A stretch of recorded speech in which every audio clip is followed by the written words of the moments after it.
All right, what is going on, guys? It is time for another episode of the Chasing Waypoints podcast and live stream. So if you guys are joining us live on YouTube at the moment, we're hanging out. Going to turn down the party a little bit because I know it can be a little bit loud, but we got to get pumped up too. Yeah, we need some music, right? I like that intro. Sounds pretty good, right? Yeah, I kind of like it. Yeah, find some, and then you got to find the royalty-free music because then, you know. Dude, again, just put it on the Chasing Waypoints corporate card. He's so tight with that, man. I don't know why. Hey, got to keep the money going. Yes, I agree. I don't know, Mike. What do you think? Like this song better or the other stuff, or it doesn't matter? Both were good. I kind of like this one. I just kind of feel like it's a little more, you know. Yeah. So, hey, the Dakar Rally finished last night. That is true. That is true. I know. In honor of RB, Ricky, I got my... You got the bandana on? Bandana on. Mm-hmm. I think he gave this to me when he won the 20 Dakar or something like that. Nice. It kind of smells because I've been using it in Baja the last 5 days, but... Oh, is that what it is? Yeah, it's that. And my cleanest dirty shirt, so... All right. It's the Rally Nar. It's the Baja Mexico. Yeah, we don't want to talk about it. Oh, it's on the podcast. That's another adventure you guys can rewind to, or we'll put it in the link after or in the description after. So, man, what is going on? I feel like this is, we should have started at like 8:30 or like 8 a.m., you know, so it's like the morning news kind of thing. Yeah. I don't know. Oh, we're fine. Where's our weather girl? Come on. I know. We'll see. I'll have to try and find I don't know how you would do rally weather. Maybe we could it would be cool to find somebody from that region. I'll find somebody. There we go. I got you. Talent acquisition. Dude, I didn't know that's what Erin does. Darren's wife from Sonora Rally. Mm-hmm. Yeah, she's like does casting and all this stuff. I saw some pictures the other day. No idea. Was it Nardia? What? I have no idea. Oh. I had no idea. Oh, got it. That. Yeah, I was like, really? And then she's like Emmys and all this stuff. I was like, really? All right, very nice. Wow. I'm like, dude. Impressive. Yeah, very much so. Speaking of impressive, dude, RB. Now we can say it is no longer jinxing it. No bad juju. No bad juju. The trophy is in hand. Everything is good. So I'm not gonna lie, he was my pick. I talked to David Pearson. He said, "Who's the guy?" And I said, "Ricky. I feel like he's focused." It was a tough decision though, because I know Skylar's there. He's new to the team. Obviously, Skylar can be very, very competitive. Obviously, this time it wasn't. It wasn't. I shouldn't say that. I don't want it to sound bad. It wasn't his doing. It was mechanical. It happens. Racing. It's racing. Exactly. You're going to push this thing to the absolute maximum limit. For me, I had Ricky and Nacho 1-2. Okay. Them pushing each other. I mean, they're great friends. Nacho's definitely stepped up his game this year. Mm-hmm. Seems like he's got and put a lot of the bad juju behind him. Mm-hmm. And he's super hyper focused like Ricky this year. And I thought it was going to be a 1-2. Mm-hmm. And then I thought it was going to be a 1-2-3 red podium. Yeah. Adrien's kind of always there. Skylar's, he could be there too. And then Pablo. I mean, I thought it was going to be Ricky, Nacho, Pablo. Yeah. But hey. Yeah. 1 out of 3 ain't bad. We got two Red Riders on the podium. That's one hero guy. Yeah. I don't know Ross Branch. Yeah, Ross Branch. I don't know him personally, but yeah, it's good for hero, man. Yeah, it is. And that was funny. I was actually Jeremy from Jays sent me a link, and I was trying to figure out. So that was one of the things. Like I heard it on the Dakar Rally Daily. Quentin talking about how Hero. That's not their motorcycle, right? They don't make rally bikes. They don't make dirt bikes. They make commuter bikes. Mm-hmm. Largest manufacturer in India, right? As we were saying last night. Yeah. And so he sent me the link. And so it's another company that actually builds the rally bikes for him. Really? So it's like a one-off. Didn't know that. Yeah. They build and develop rally bikes is what they do. So I was looking at it. I'm like, oh, that's pretty crazy. So they're like the Covey of Dakar also. Yeah. Like, just building stuff. I mean, obviously they have more time and experience. Yeah. I think I think next year is going to be a good one for Covey if they keep on the development. I mean, if they showed this year how hungry they were to develop a bike. Like it was like right then and there, just get it developed. You know, there's already, I've already heard some of the talks about them. The stuff that they learned literally at this year, they're literally applying it to bikes that haven't shipped yet, that are about to ship. So they're very serious about moving. It's commitment. It is. Yeah. He said 5-year plan. That's what he's, and I think that if they keep it up, it may be sooner than 5 years for the podium and a win. Yeah.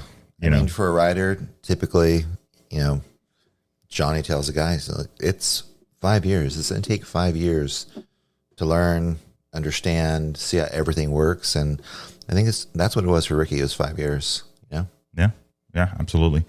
So let's see here. So let's do this. We're going to do our results rundown really quick on the classes, and then we'll be back. We'll do some commentating and stuff. We'll see if we could get Willem on the line, Willem Avenant Racing, and talk about a super brief preview of the Decoding Dakar that's coming up this month, for this month's installment of it. If you guys haven't been following along or new to the channel, Willem Avenant is putting in his bid. He's working to get to the 2025 Dakar, and we're going to be joining in on that journey and bringing you guys the rawness of it. You know, it's not all sunshine and rainbows and sand and road books and peace. It's a lot of work. There's a lot of stuff that happens that has to go into it. So we're going to try and get that, you know, decoded for you there, pun intended. All right, cool. Let's jump over to the results after stage 12 or through stage 12 results for the GP class. Ross Branch taking the win, 4 hours, 51 minutes, and 57 seconds. Again, this is stage 12. Ricky Brabeck opened the stage and did good. 5 minutes and 45 seconds of bonus time. So very well done there. And then you have Adrien Van Beveren, 3 minutes and 17 seconds back. Ricky Brabeck only losing 32 seconds to Ross Branch on the final stage. So very well done there on the Monster Energy Honda. Adrien Van Beveren also on the Monster Energy Honda. Would have been nice final stage, another three red bikes on there, but Ross Branch played it, rode his ass off, and made it happen and picked up that last stage win. So very well done too. I mean, Branch picking up consistently podiums all the way through the rally. That's huge for Hero. Huge consistency throughout the race. Yeah. And that's what you need on a race like this. I mean, it's 12 stages. You don't get away with, you know, having 2 Hero stages and then unless it's a blowout. Correct. Yeah. So Luciano Benavides in the number 4 spot on the Husqvarna factory racing bike, 4 hours, 56 minutes, and 35 seconds for him, finishing 4:38 back on stage 12. Toby Price in the number 5 spot, Red Bull KTM factory racing, 4 hours, 58 minutes, and 28 seconds for him, 6 minutes and 31 seconds back. Kevin Benavides in the number 6 spot, Red Bull KTM factory racing, going to be 5 hours, 2 minutes, and 5 seconds behind, or stage time, 10 minutes, and then picking up a 1 minute penalty. Oops. Then you have Daniel Sanders in the number 7 spot, Red Bull Gas Factory Racing, going to be 5 hours, 4 minutes, and 20 seconds for him, finishing 12:23 back. Michek in the number 8 spot, Orion Moto Racing Group, 5 hours, 6 minutes, 24 seconds, finishing 14:27 back. Stan Svitko in the number 9 spot, Slonov Rally Team, 5 hours, 7 minutes, 44 seconds for him, 15 minutes and 47 seconds back. And then Pablo Quintanilla rounding out the top 10 on the Monster Energy Honda Team, 5 hours, 9 minutes, and 31 seconds, finishing 17:34 back. So good spread. You know, good spread. I know Pablo had some troubles, right? Nacho. On the lesson. Or was it not? Oh, no, Nacho. That's right. Yeah, Nacho had fuel pump issues, I believe. Oh, man. So, yeah, it was a tough break, but I have to talk about him. This was a hell of a ride for him. I think this is his best Dakar showing. Yeah. Yeah. So, I mean, he rode the hell out of that thing. And so, hey, you know, it's the same thing. It's a mechanical. Those things happen. And also I have to say, I don't know how much of it is new, but Ricky kind of led on to that. This was a pretty much like new bike. When you refer to the old bike versus the new bike, he made it seem like this is a whole nother platform, you know, some similarities, but a lot of things changed. Yeah. Pretty good result. When I went to go pick up Ricky's rally bike, and then, I mean, visually I can see the differences. And then I'm like, all right, Johnny, let's talk, you know, and then he went over the changes and the similarities of the bike with me. And I was like, okay, yeah. I mean, I can't say, but, yeah, it's new, but it's still a little the same. Yeah. But a lot new. Yeah. Well, I figure with the consistency of Honda and a lot of these guys, like Kovei's the newcomer, so I feel like their development is going to change drastically, right? A lot of big components and big changes. Honda has been doing this and consistently doing this for so long that they don't need to reinvent the wheel. It's already round. Yeah. They just, now they're really just hunting those fine tunes, which makes them dangerous. Yeah. Right. They have their food plan, to put it simply. They have a food plan. They know it works. They know what the riders like, and maybe one guy likes this, guy likes this. So they just do a little tweaking here and there, and find that happy medium that works well with the bike. Yeah. Until they make it happen. And speaking of making it happen, let's take a look really quick at the results for Rally 2. So no stranger to the podium, Bradley Cox. Bradley actually putting a ride together. He was showing top 10 for a while in the on the overall for the stage. I lost track of him. I didn't look at it for this one, but 5 hours. Oh, no. Hey, what did we do here? Did we got the wrong one? Uh-oh. Let's go back to our scene while I change this really quick for you guys. So I thought I'd see that's what it's too early. Oh, I know what it is. The coffee hasn't hit yet. Ooh. Well, if you guys ever come to Adventure Taco Studios, and I've never seen so much alcohol in a place, bro. Oh, dude. This place is insane. You can open 3 bars. Well, with this alcohol the Taco Studios has here. It's a funny adventure taco. I mean, do I want a mimosa or do I want a cranberry vodka in the morning? Yeah, what are we feeling? I'm not telling anybody. Let's see here. No, that's definitely not the Rally 2 results there. No, it's interesting personal story on that one. The group of friends that I had in back when I was doing my my studies, I disappeared for a while to focus on my things, and everybody thought I went to rehab because I was drinking. I'm like, what are you talking about? And actually it ended up being, no, I was just focused on my stuff, but I've always enjoyed trying different like foods and things like that. And so mixology kind of became a thing. So yeah, there's a lot, but I have one drink, I come up with a recipe, and then I'm the local bartender for the neighborhood. Perfect. So it works out. All right. Morning, Chris B. How are you, bud? Chris B, good morning. So let's see here. Okay, I'm going to have to go all the way back over here. Working on the results for you guys here, but just taking me a second here because I grabbed the wrong screenshot. And if you guys want to see what we're looking at, it's on the Dakar website. If you go on down to the live portion, you can see what is going on there. So stage, and then we're going to go to Rally 2. And then that is through stage 12. Yes. See, I thought I had this one. Hey. Yes. Where's Papa Taco? I haven't seen Papa Taco. Dude, Papa Taco, I think, is asleep right now. What? I thought, is Mama Taco making like some chorizo and eggs? I mean, what's going on? No, none of that going on? No, they're getting ready for a party tonight. Oh, that's right. You mentioned that. Mm-hmm. All right. So now we got our right screenshot here. Sorry, guys. We're literally, if you couldn't tell, we're doing this live. So let's see. We're going to do that one. We select that one. That one. Okay. And now we are good to go. So let's get out of this one. Okay. Results. Rally 2. Llanos making it happen on the X-Raids Experience bike. 1 hour, 51 minutes and 54 seconds for him. And then Team Dumoutier Racing, 1 hour, 52 minutes and 3 seconds with 9 seconds finishing the stage. We knew, it was a fast stage. Yeah. Yeah. It was just like, let's see how fast this goes. Divisi finishing up in the 3rd spot, BAS World KTM Racing Team. That is a 1:52.16 for him, and then 22 seconds back. So not bad. Top 3, 22 seconds between them. So Milik in the number 4 spot on the BAS World KTM Racing Team bike. Why is that one? That one is also wrong too. Dude, what happened? Let me go back and we'll get this one. Actually, here, let's show you guys the stage main. We'll talk about that really quick while I fix it. So that was yesterday's map, stage number 12. And you can see we put some miles down. 2,007 miles total liaison for these guys. Dude. That's just commuting. How much again? Where are you seeing that at? 2,007 miles over there on the left. Dude, that's right in the Peninsula Baja and back. Yeah, I know. On your moto. Yeah, that's not the business. Do you see that one video, Ricky, on the liaison? He's just like riding side saddle on his bike. Yeah. Oh, dude.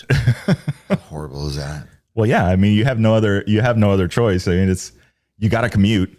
Yeah. You know, and I mean, it sucks for them. It's part of the game. It is part of the game. Yeah. And I don't think so. Usually there's either land considerations, terrain considerations. Yeah. Just like Baja, just like fences and everything. They got to negotiate. Yeah. They don't just do it because they feel like that's what they want to, screw up or mess with people. But I will say though, that this year I didn't spot any of the gnarly, absolutely horrible, super, super long liaisons. Yeah. 1,000 kilometers. I think six or 800 kilometer liaison, I think is what I saw last year. And I know the guys weren't a fan of that for sure.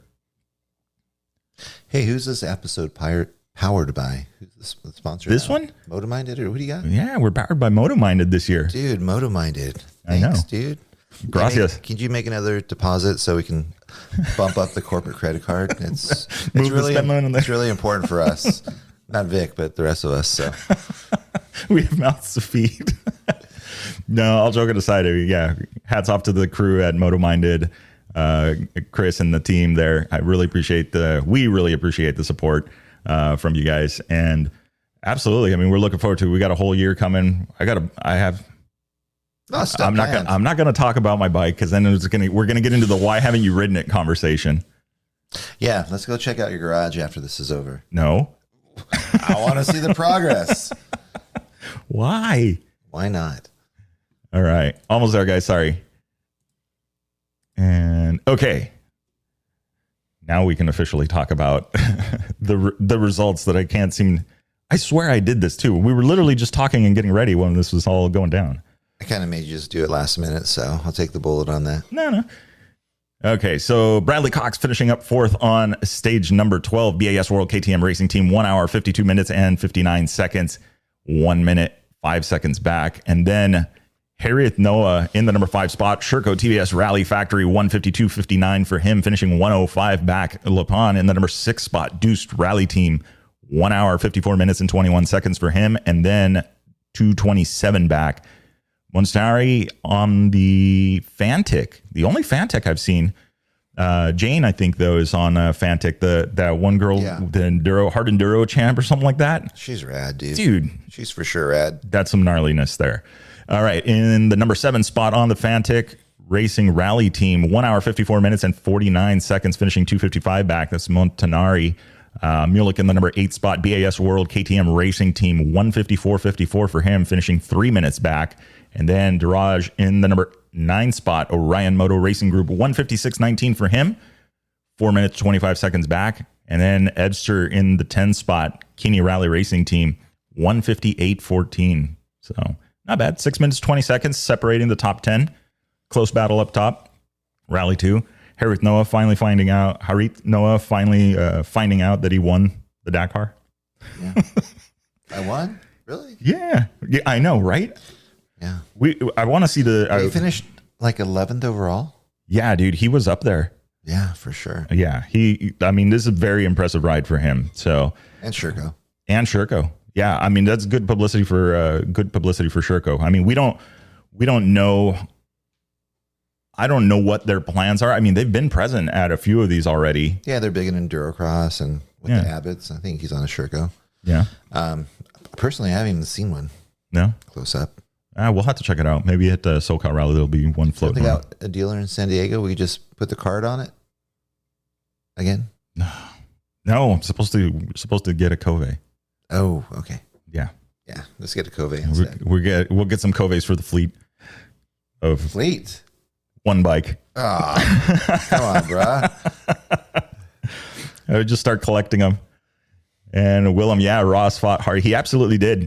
And his strategy, and I mean, dude, he put the thing together. I mean, that is a hell of a ride on a hero, and being a hero on the hero. All right, let's see how many more puns we can come up with. All right, so let's take a look really quick at our overall. This should be the correct one. Yeah, looks like the correct one. Yep. Oh, hey, look, it's Ricky Brabeck. All the way up at the top. So very well done on Ricky there. 49 hours, 37 minutes, and 57 seconds total for the Dakar Rally of 2024. Ross Branch finishing up 49 hours, 48 minutes, and 19 seconds with 10:22 back. So no time gain or loss really on the last stage. Yeah, surprisingly. Yeah. Yeah. Thought Ricky was going to lay low and just get the finish, but he went for the win. He did.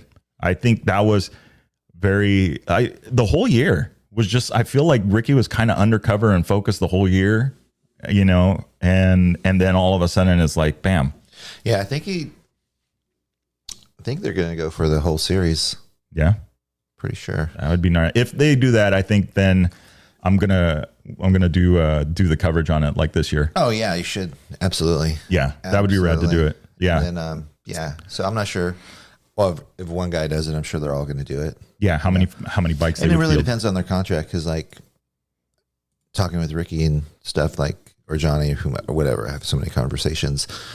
It might not be in their contract that they have to do it. So they don't have to go to all the races. Mm-hmm. They can if they choose, but if it's not in their contract, they don't have to, Okay. So, but if it is, they're going. Yeah. Well, yeah. I mean, I'm sure he's on a high right now, winning this is the race. Willem and I talked about this, that the Dakar is an interesting thing. Like the guys that are in rally are not, like we were talking specifically with Willem, you don't define, like none of us, at least I would never define myself by like, oh, I did the Dakar Rally. That's my defining moment. Like, cause there's so many other rallies, so many other things. So we may not be, but other people, like you go and you talk, well, I race rally already. Oh, have you done the Dakar? Like everybody looks at you and it's like, that's the pinnacle of it. And it is, not to take anything away from it. But at the same time, it's like, there's a lot of other things that you could do, a lot of other accomplishments. And this is 12 days of hell, 13 days of hell. I mean, there's no easiness to this. So no, just early mornings, getting up, sleeping. And Ricky's a big guy, sleeping in the motorhome, pretzeled. Yeah. I mean, I don't know if Johnny's in there. I know in years past, the guys are in the motorhome and Johnny's in the tent on the ground. Yeah. It's crazy. I'm like, what? He's like, yeah. We'd be out doing something. He's like, Nar, time me. I got to practice how long it takes me to do my tent. I'm like, for what? He goes, I'm sleeping in the tent, this Dakar. I'm like, you're not in the motorhome? He's like, no, there's no room, dude. I'm just like, all right. Party of two. Yeah. Chris B, that clip of Jane kicking her tower to straighten it was gold. Why did I see? No, I've been following her. Yeah? Yeah, she's pretty cool. Nice. I'm going to have to figure out, I'm going to have to see that clip. I can only imagine being out in the middle of nowhere and just boot stomping this. Yeah, her tower was just all wadded out to the side. Mm-hmm. I may have seen a picture of it. I just can't for sure say it was her bike. Okay, so speaking of impressive rides, Nacho Cornejo, 4, very nice. Monster Energy Honda team, 50 hours, 16 minutes, and 41 seconds, finishing 38 minutes and 14 seconds back. So picking up 17 minutes and 57 seconds of bonus time. So very nice. I think this bonus time thing is working. What did Ricky pick up overall? Ricky pick up overall right here. Oh, okay, gotcha. Yeah, 18:28. And Ross only 3:59. Yeah. I mean, that's a good ride. I mean, see, that's the Ross picking his like when and what stage wins. I mean, I feel like he was picking at this point, but it's still a hell of a ride. Second place with only 3 minutes of bonus time. So do the math. If you take out all the bonus times of the top 5, how close are they really? That is a good one. Let's do the math really quick. Okay, so subtract 18 minutes. That would put Ricky to third. Subtract 3 minutes. That's Ross. And then, so loose math, and if I'm wrong, jump on the chat, but loose math shows Ross, Van Beveren, and Brabeck. If you just remove the bonus time. Yeah. And that actually, I think it may even put Nachito? No, because he's got that 6-minute penalty. He's got 38 minutes down or something. Yeah, that's true. So 38, 14 back. Yeah, actually, you're right. There's more math to it. So it's too early. Why do you have to ask me math questions? It's too early. I don't know. Okay. All right, moving on. Kevin Benavita is in the number 5 spot. Red Bull KTM Factory Racing. 50 hours, 20 minutes, and 16 seconds, finishing 42:19 back for him. Toby Price in the number 6 spot. He is 47 minutes and 59 seconds back from Brabeck. Luciano Benavides in the number 7 spot. Husqvarna Factory Racing Bike finishing 55 minutes and 48 seconds behind Ricky. Then you have Daniel Sanders in the number 8 spot. Red Bull Gas Factory Racing finishing 1 hour, 12 minutes, and 25 seconds back. Stefan Svitko in the number 9 spot. Slonov Rally Team finishing 154 and 18 seconds back. And then Michek in the number 10 spot, finishing 2 hours, 43 minutes, and 40 seconds back. So not a bad spread for the overall on this. I mean, Sanders made it all the way through. Didn't he crash out or get hurt last year or last 2 years? Yeah, crash out. And then right before, I think it was a femur he had broken. Yeah. So it wasn't really recuperated on that one. So let's take a look at these. What are you showing? Showing your little mini Dakar. The mini Dakars? The little baby Dakars? Yeah, they're pretty cool. And you can purchase these. All right, let's look at the stage again. Okay, so 2007 miles of commuting. So there's that. Special 2929. So 2,929 miles of actual racing. Dude, on the clock. 3,000 miles of racing. Racing of being hyper focused, looking at your road book, looking at terrain. Dude, what would be crazy to find out, and I don't know if we could, how many notes they ran through. Oh, in 3,000 miles. Oh, dude, come on. Yeah. No one wants to do the math on that. I know. I mean, if you average notes per kilometer, if you averaged 1 note per kilometer, which is actually in some cases, I think that's lenient. Like I think that it's more like per half kilometer. I mean, there's notes that are like, when I make my road book, I mean, my whole focus is safety. Mm-hmm. I'm not going to be the guy that hurts Ricky or Johnny or Kendall or Jacob or whoever runs my road books. Like safety is number one. Dude, I put a lot of notes. Yeah. 1 kilometer is usually a lot of notes. A lot of notes in 1K. So I can't imagine. Yeah. There's no way, dude. Yeah. So, I mean, just roughly, we'll include the liaison kilometers, but I'm going to guess that they ran through no less than 8,000 road book notes to make it to the end of the Dakar, to do the lap. I'm saying that's pretty light. Yeah? Yeah. Yeah. Well, I mean, that's if your averages. That's averaging 1 note per kilometer, but including the liaison, which the liaison usually doesn't have that many notes. You know, it's usually not that complicated, but still. Almost 8,000 kilometers or 4,936 miles that these guys total ran, both of them. And if you guys are looking at the math and the math is a little bit off, I'm just multiplying the kilometers by 0.62 and then rounding up or down depending. So anyway, so 4,936 miles total, 2,929 miles. And with Ricky Brabeck's time, he actually bumped this up by 2 miles an hour on the last stage, averaging 59 miles per hour average for the 2024 Dakar. That's dude, are you going fast. That fast?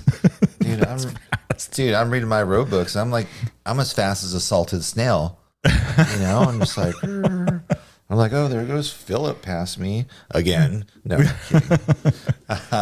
But yeah, that's hauling. That's intense, dude. It is.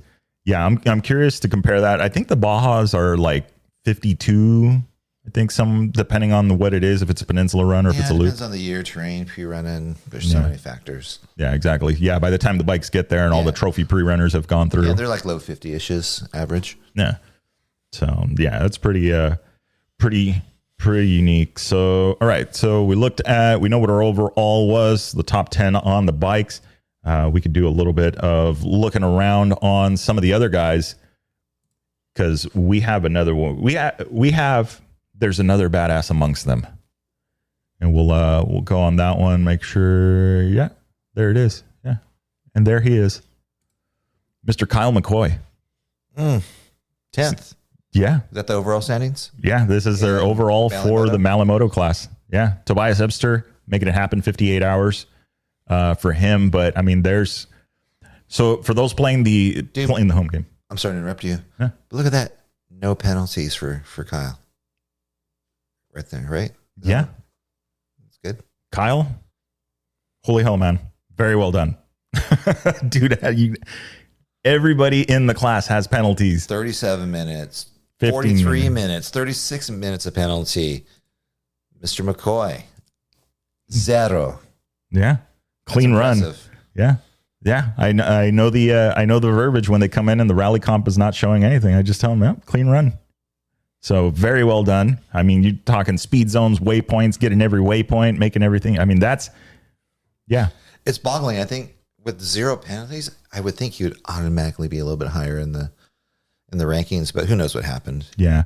Well, I know he had, he talked about the one downtime that he had with the fuel pump issue, or the fuel pump switch issue, which, I mean, it sucks, but you could tell on the interview afterwards, it was definitely a moment for him. So, yeah.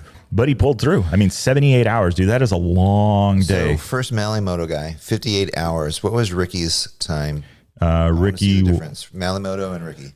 Malimoto and Ricky. So 58 and then flat. 58, 17 flat, and then results overall 49. So a little under 10 hours difference. Yeah. Over 10 hours, no? 49, 37 to 58. Okay. Yeah. Dude. Doing all your own work, doing everything, racing 3,000 miles, and you're only 10 hours behind the leader. Yeah. That's a win, dude. So let's for sure. Let's put that really quick into context. I mean, and actually Kyle would be the one to, and I'm going to reach out to him, and I don't know if Kyle will see that. He may even be watching, but he may not. It's 7:54 PM right there. I would fully expect him to be in a room passed out, but shower, the whole thing. But if you think about it, and you can, so you just got done running the Baja 400 and you got to get ready to run the Baja 400 again the next day. How much prep are you really going to have to do on the bike, to be ready for that? You got to manage your bike. I know. You have to manage your bike. You have to think about so many things, but yeah. Yeah. But you think time wise, right? You think, okay, so say clean run, perfect, nothing to do. Didn't hit any rocks. Don't have to worry about the tires look great. You're still an hour checking everything over. Yeah. Maybe an oil change. Yeah. Well, definitely. It depends on, how hard were you on the clutch? I mean, someone once told me oil's cheap, motors are expensive. Yeah. If I was doing one thing, I'd be changing the oil every day. If, they provided the oil and everything and filters. Yeah. It's one thing I'm doing right there. Yeah. Yeah. Motul. This is now it's not the Malimoto class, or the originals by Motul. So they're provided all the chemicals and things like that. They provide like a pit area for them and certain things, but very, very nice. Yeah, I know. If I didn't, if I was racing and I didn't take any diggers or whatnot, my general maintenance would be like once over, oil, and just checking all my connections every day, all my fittings, looking for wet spots, seeing where something could possibly be leaking. That would be my program. Yeah. Yeah. And I mean, and that's the, then mentally keeping track. I mean, I feel like, okay, I got to remember that I hit this rock, I better pay extra attention to the spokes, or I did this or I did that, trying to even maybe sometimes trying to remember the specialty items that maybe your program doesn't involve that, but you're like, damn, I was really hard on the dunes today and the clutch. Maybe I should check it, even though my plan was to check it next stage. Yep. That kind of thing. So, but that's the difference. Ricky and any of the other guys that are supported, they show up, they hand the bike off, they got their guy, and their guy knows that bike, knows what every weld looks like on that frame, knows everything. So, hey, it just popped in my head right now. So say you're Kyle McCoy racing Malimoto, right? You can only bring so many parts, your parts box, whatever. Mm-hmm. There's another competitor running Malimoto. He's out for some reason. You guys are buds, and they're transporting his box there every day. Yeah. Could you use his parts if he's out of the race and gives you permission? See what I'm saying? Maybe. If you build some relationships in that class and someone happens to go out, and if they're transporting their box every day, dude, this guy's got extra wheels. I'm going to take his wheels. Is that permissible? I think you can do, as long as they're in the same class and you're in the bivouac. Yeah, I think you are allowed to do that. I don't know. Yeah, as long as their stuff's there, because I know, like, I think there was like gloves and let's see here. So I'm trying to think. Chris is telling us we've got music playing.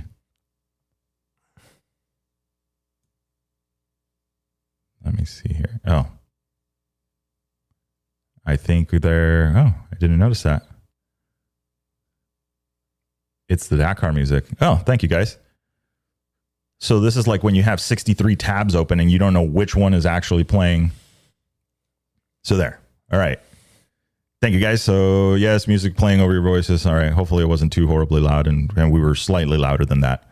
Okay. So yeah, dude, I don't know how, I mean, that's it. In the last year for him, Kyle had an early exit, and for this time to him go back, like I felt like it was, he kind of kept it on the down low. I'm sure there were certain people that knew, but it totally had unfinished business written all over it. Oh, like, absolutely. Yeah. It went last year, didn't make it happen, early exit. And this year was like, I'm going to make it happen. And the top 10. I mean, that's. Yeah. How many entrants were there total in Malimoto? In Malimoto? I think they made it to 20, or let's see. No withdrawals. Well, no, that's there's one. Else. Oh yeah. No, that's the other. Okay. That's everybody. Okay. So yeah, I mean, they're 20 guys, 30 guys. They don't take a big group. No. And I mean, and still all of these guys to sign up on it and say like, yeah, I got this. Hold my beverage of choice. Very, very well done on Kyle. So very well. Good job. And Chris B with the number. Yeah. 30. Okay. So it was 30. I saw a post from him this morning, but yeah, 30 guys, dude. That's crazy. And 20 guys to finish. Let's just talk about 2/3 finishing. Mm-hmm. I would expect half, Yeah, I'd definitely be forming relationships and be like, hey, bro, you tap out. Can I have access to your stuff? Yeah. Well, and not only that, but like I see it as if maybe guys working together. Your life, like someone is hitting the pause button and the play button. All right. Thank you for that. I'm looking at the signal. It looks good here. Don't look like we're dropping much frames. It's actually less than last night. So I don't know. Have you tried turning it on and off? Tech support voice. That wasn't really tech support voice. So yeah, I mean, I think that is that class is something else. And I mean, you have your Ironman guys like that race Baja that do it nonstop, but at length, at the very longest, you're going to have, like Edgar Cota, this Baja 1000 on the Peninsula run. That's it. You're going to do just over 1,000 miles. Yeah. These guys are going to do that 3 times. Yeah, you get to stop every night, but dude, by the end of the 5th day, dude, I just got done riding like 700 or 800 miles in Baja, and I'm just like, I'm done. Yeah. And like, I finally slept good last night here. But yeah, these guys getting up every day. Yeah. I mean, just the liaison alone is just, I know, enough to go, I got to do this again. I know. So let's go over to some of the vehicle stuff really quick. Morning, Lizzie. Let's see. All right. So on the T4, the SSV side of the house, Xavier de Soltré, a name normally seen on the bikes with Sebastian Loeb Racing and Bartol team taking the win on that one. But the reason we are gathered here is sitting in number 4, Sarah Price and Jeremy Gray. Putting together a pretty solid run. Yep, absolutely. I mean, first time she's got the blue flag there. If you guys can see at the bottom, that is a Dakar rookie. And 4th in class. Very well done. So not too bad. Finishing an hour and 18 minutes back and picking up 15 minutes penalty. But it looks like penalties was the soup du jour in that class. I don't know if anybody had a clean run. Dude, I wonder how much... Apparently not. Yeah. Dude, 79 hours of penalty, that guy. Ouch. Yeah, that is brutal. I'll take 2 weeks of penalties, please. No. 79, just rounded up to 80. Yeah. I want the full 2 weeks of penalties. Just give me the 1 hour. Yeah, exactly. Yeah. Dude, that's crazy. Yeah. Man. But well done. Sarah Price making it happen. Stunt rider too, right? UTV is kind of like another, I mean, she rides motorcycles. That's her. Who was I talking to? I don't know, was it Gerbil or somebody? I think it might have been Gerbil. Gerbil Shots, photo guy. Anyways, he was riding with Sarah and Ricky, I think out in HV in Honda Valley, and they're riding. He's like, hey, maybe we should go here. And then he's like, I don't know if Sarah can make it or something. And Gerbil was like, holy crap, dude. She can freaking ride. She was going up stuff that most guys can't make. And I was like, never going to ride with her. Yeah, you're, never mind. So very well done, Sarah Price in the number 4 spot on that one. And then let's jump on over to the T3 guys. And let's see who we've got. Christina Gutierrez on the Red Bull Off-Road Junior team making that one happen. Interesting enough, that is a where Seth Quintero graduated from. So we'll talk about him in a minute. That was pretty awesome. Mitch Guthrie and Kellen Walsh putting up that number 2 on the Taurus Factory team. 54 hours, 35 minutes, and 33 seconds on that one. So very well done. Just 35 minutes out. That's what it's showing here. So this is what's posted on the website. General ranking after stage 12. Who knows? I don't think I've seen any provisional flags, but I know they've released a bunch of results here. Probably in the next few. Moving on down, we've got Austin Jones and Gustavo Gulman, Can-Am Factory team. 55 hours, 44 minutes, and 34 seconds for him. 1 hour, 44 minutes, and 47 seconds out of the top there.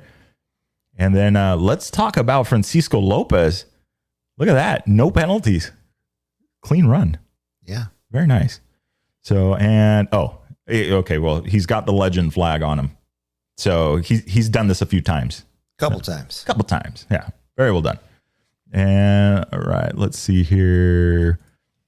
And let's jump over to the last one on the cars. And then this should be the T1 plus guys. And then we were looking for Seth Quintero finishing up on this one. He was I thought he finished up 20th, somewhere in there. I'm probably scrolling. There he is. Yeah, 26th.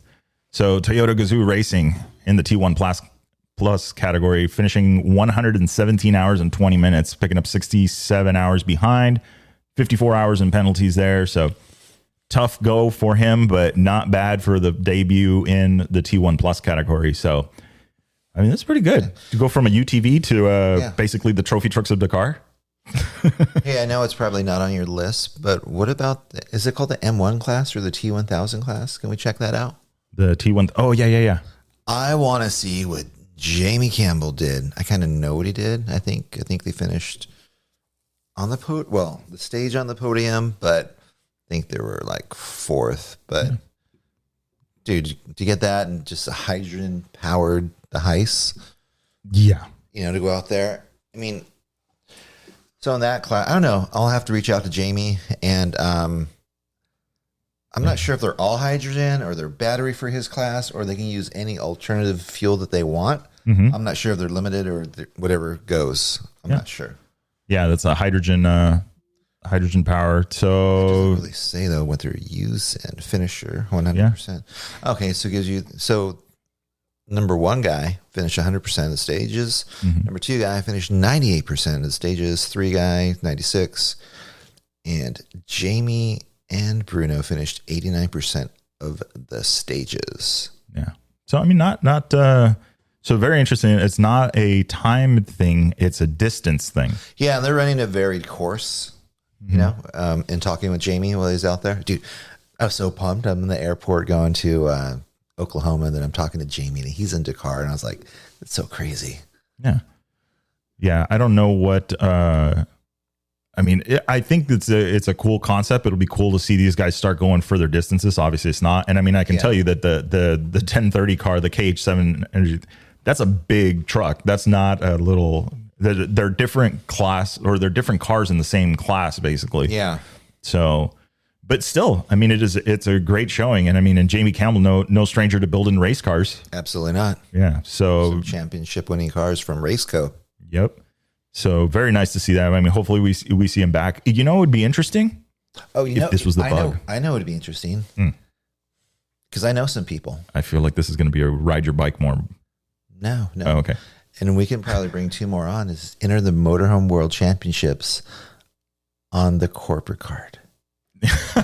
Dude, I've seen all kinds of moho motorhomes in Baja that we can get fairly cheap and modify it.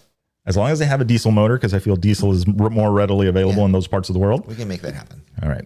Anyway, so we're going to field an entry into the, dude, I wonder how much it is to go. I've heard it's some like 5-figure stuff to buy a bivouac pass. Dude, yeah. So it was pretty crazy. Yeah. So well done, Jamie Campbell. 89% on that one, 120 points, finishing up 4th in the Mission 1000 class. So very awesome to see that.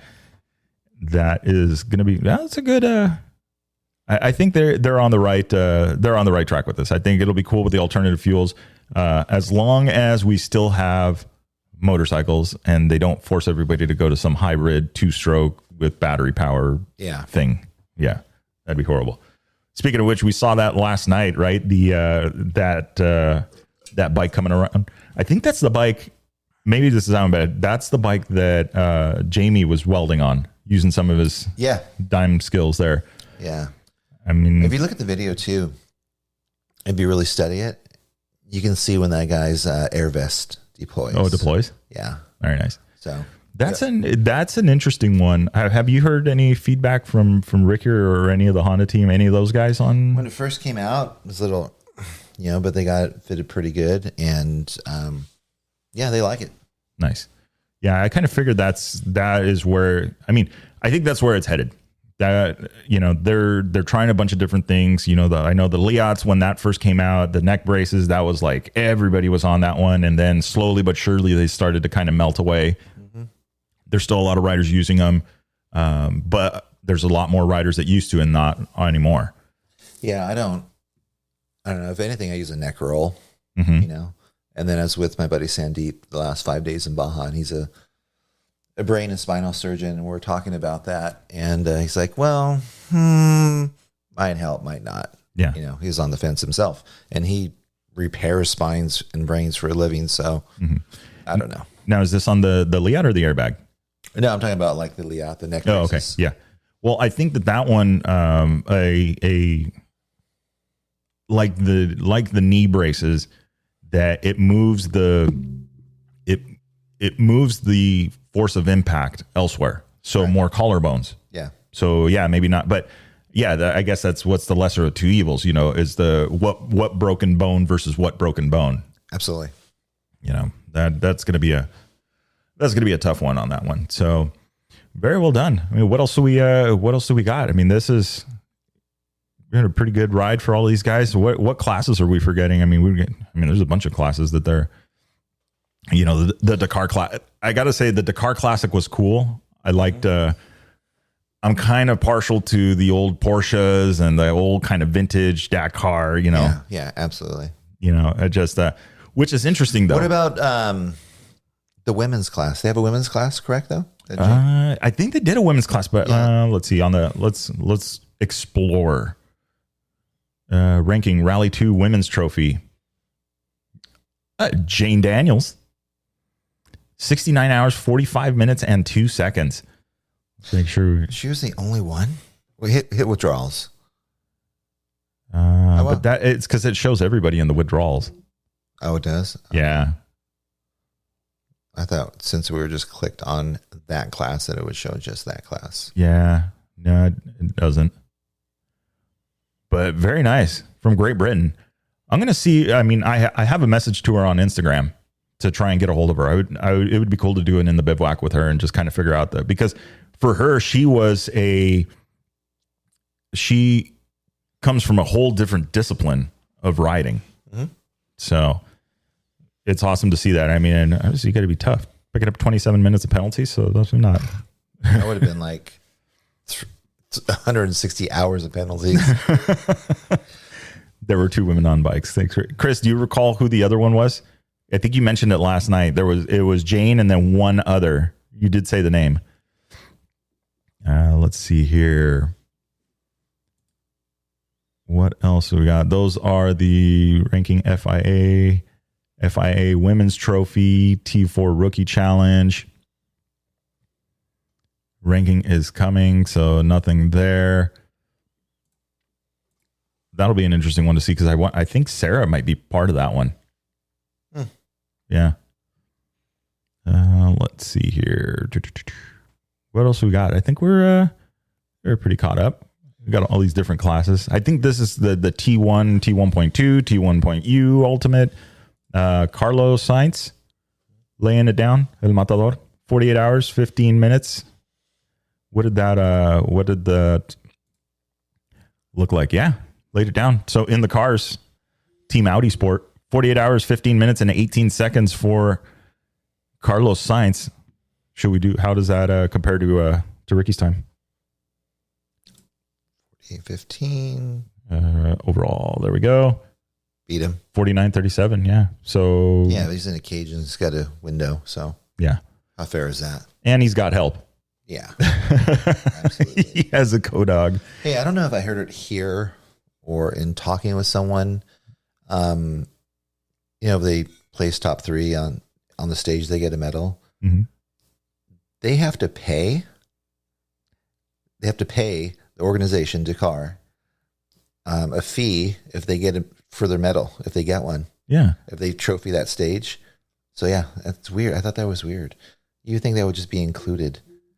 That's not part of the $1 million entry fee that they charge? No, yeah. Wow. So yeah, they have to pay a fee for medals if they trophy or if they podium for that stage to receive their medal. Yeah. I thought that was insane. Yeah, that's kind of, is that like this is how we keep the costs down kind of thing? They don't spread it across everybody. I wonder what the math behind that is. I don't know. That's pretty crazy. So let's see on the overdrive. Guillaume de Vives. Okay, the number 2 car, 221, finishing 49. How are you so good with these names, bro? I'm looking at this. I'm like, I'm not going to even attempt it. I go phonetically and hope for the best. All right, Sebastian Loeb. That one we know. Yes. Dude, this guy's like the Tom Cruise of rally. He like drives all these different things. And dude, do not put him on a rally car on a road stage. This guy is absolutely a burner. You know who else is actually, and I'm a fan of now. If you guys haven't seen it, there's a documentary on Fernando Alonso on, I believe it's either Amazon Prime or Netflix. One of the two streams. Yeah. What's it called? It's Alonso, I think is the, okay. It's super simple, but it's actually a really good documentary, and it's really cool to see how like this dude drives everything.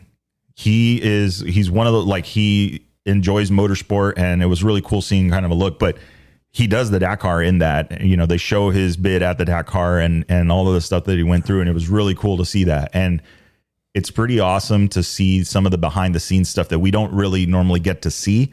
Especially when in that one, I found out that he's very, very technical. Like the engineers kind of almost don't like him because he asks questions that they don't like. They can answer, but it's not, Mike, you just did it. Mr. Clean McCoy. It's over for Kyle. That is his new nickname.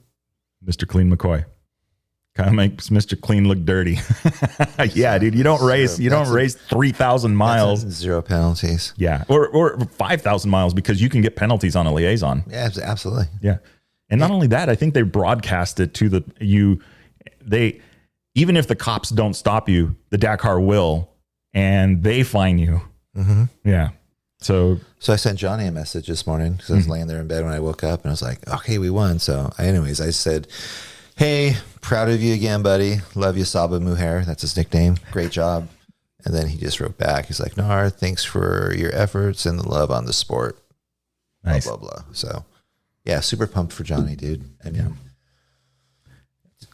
it's not just Johnny. I mean, every team goes through this and puts the effort in and stuff, and to come out on top, you know, not once but twice is pretty impressive. Yeah, it's not an accident. No, and I mean, and again, I go back to the interview, the NAR files with Ide. When you start to find out a little bit, when you pull the curtain back just a little bit and find out, some of the inner workings of it. And when I say, I mean, it's very surface level, but the idea of how that team works, it's very, I don't know. I think it's a pretty good pretty good dynamic. Yeah. It's like an F1 team. Speaking of Jamie, I'm going to send Jamie a message and tell him, good job. Yeah. So let's see. Dude, Mr. Clean McCoy is totally going to say, okay, there we go. And let's see here. Sharing the feed on my socials. Awesome. Let's see if Willem said he was going to. He was working. Mm-hmm. Let's see if we can get him on the horn. Your music's loud again, bro. Is it? I shouldn't have. Music is really bad over your voice. Okay, I am. All right, we're gonna do away with the results thing. No, it should. Everything should be muted. I'm not seeing any.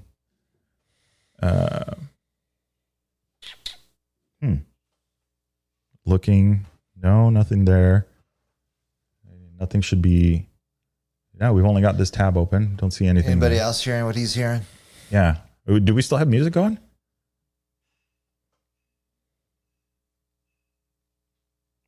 Maybe it's just my heavy breathing. I'm just looking for anything that might be open that could be. Click off your red tube. I know, right? Dude, come on. Okay, it's fixed now. Did you find it? Okay. No, I don't know. Boom just said it's good. All right.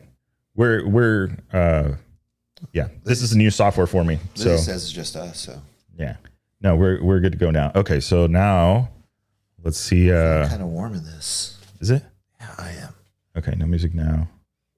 Oh, dude, I have a nacho one. Nacho gave me like a special one-off one. Yeah. Yeah, I like that one. I was hoping to wear that. Yeah. If you won. I think I hear. Do we hear a Willem? That's a Willem right there. How's it going? Good. How are you? Good, man. I'm having fun listening to you guys and watching you this morning. It's almost sad that Dakar's over. It's like I don't know what I'm going to do for the next 2 weeks. Oh, I'm sure you'll find plenty of things to do. Good morning, bud. How are you?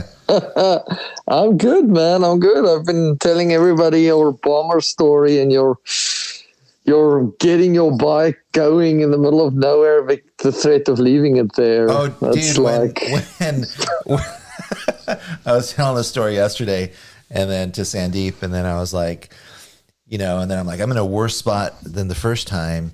And then you're like, all right, we're going to work on getting Philip out, and then we're working on you. I'm like, yeah, my bike. And you're just like, no, you're priority. I'm like, oh my God, they're going to leave the bomber. Some Mexican family's going to find it, and then I'll never see her again. I just went over there and hugged her. I'm like, please start. We have to save Philip. And then she started. I'm like, William, we're going to save Philip. I got the bike going. And dude, it was just, that one day was crazy, but it all worked out.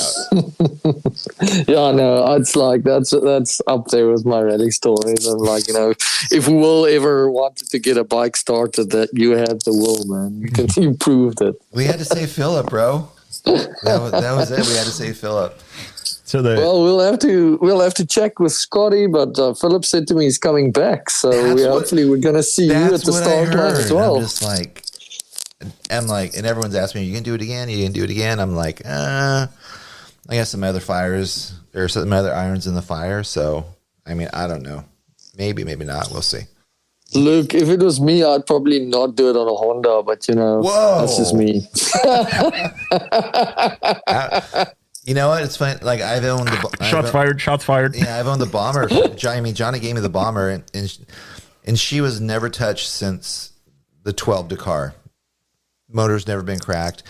It's been perfect. And then when I have it rebuilt and then cross the border, then everything happens. It's just anything that can happen in Mexico will. Yeah, it's proved itself time and time again. It's one of those things. Yeah, whatever can and go.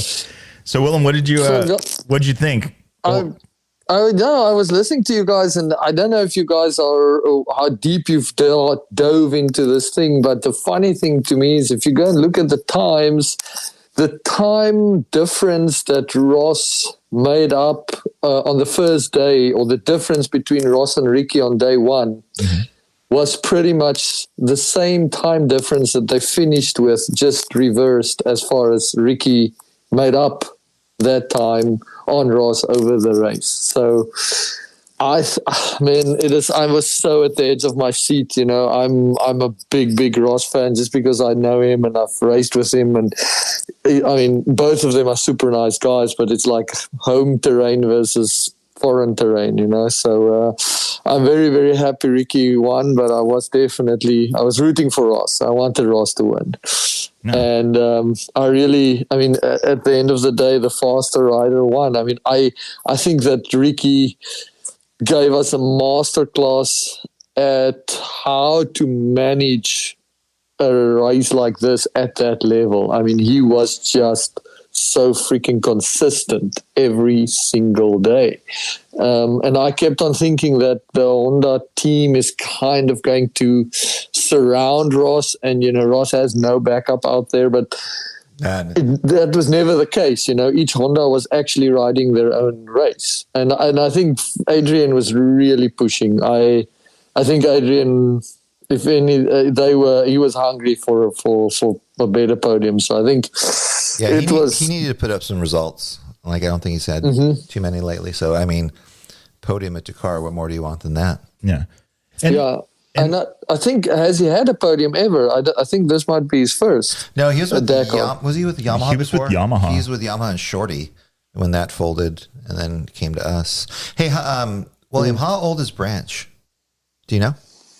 I don't know. Curious. I mean, he's probably in his 40s. I can ask him. I don't know if he's going to answer now. He's probably partying. Yeah.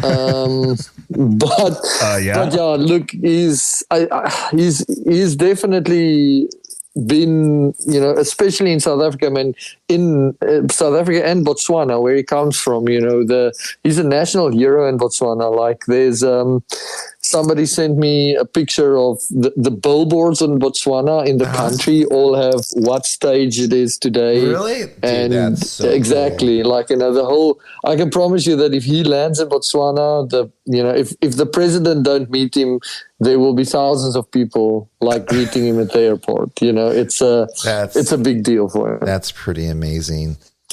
So it'll be interesting. But yeah, he's definitely, I mean, Ross, I hope you don't take offense, but I don't think he's young anymore. I mean, let's put it this way. What's young? I mean, I'm going to say anything below 35 is young. That's where I'm drawing the line. And he's an airline pilot, correct? Or something like that? Yeah, I did like charter flights in Okavango Delta for years. So if you go on a safari, he'll take you out and drop you at your camp. My question for you, since you know him, to some aspect, like, so does he actually have to work all year? Can he just focus on rally? I mean, because I think that plays a big part into what goes on into Dakar. Like, you're training all year? You have to work. You have to support what you do. Do you know his program at all? Or? Yeah.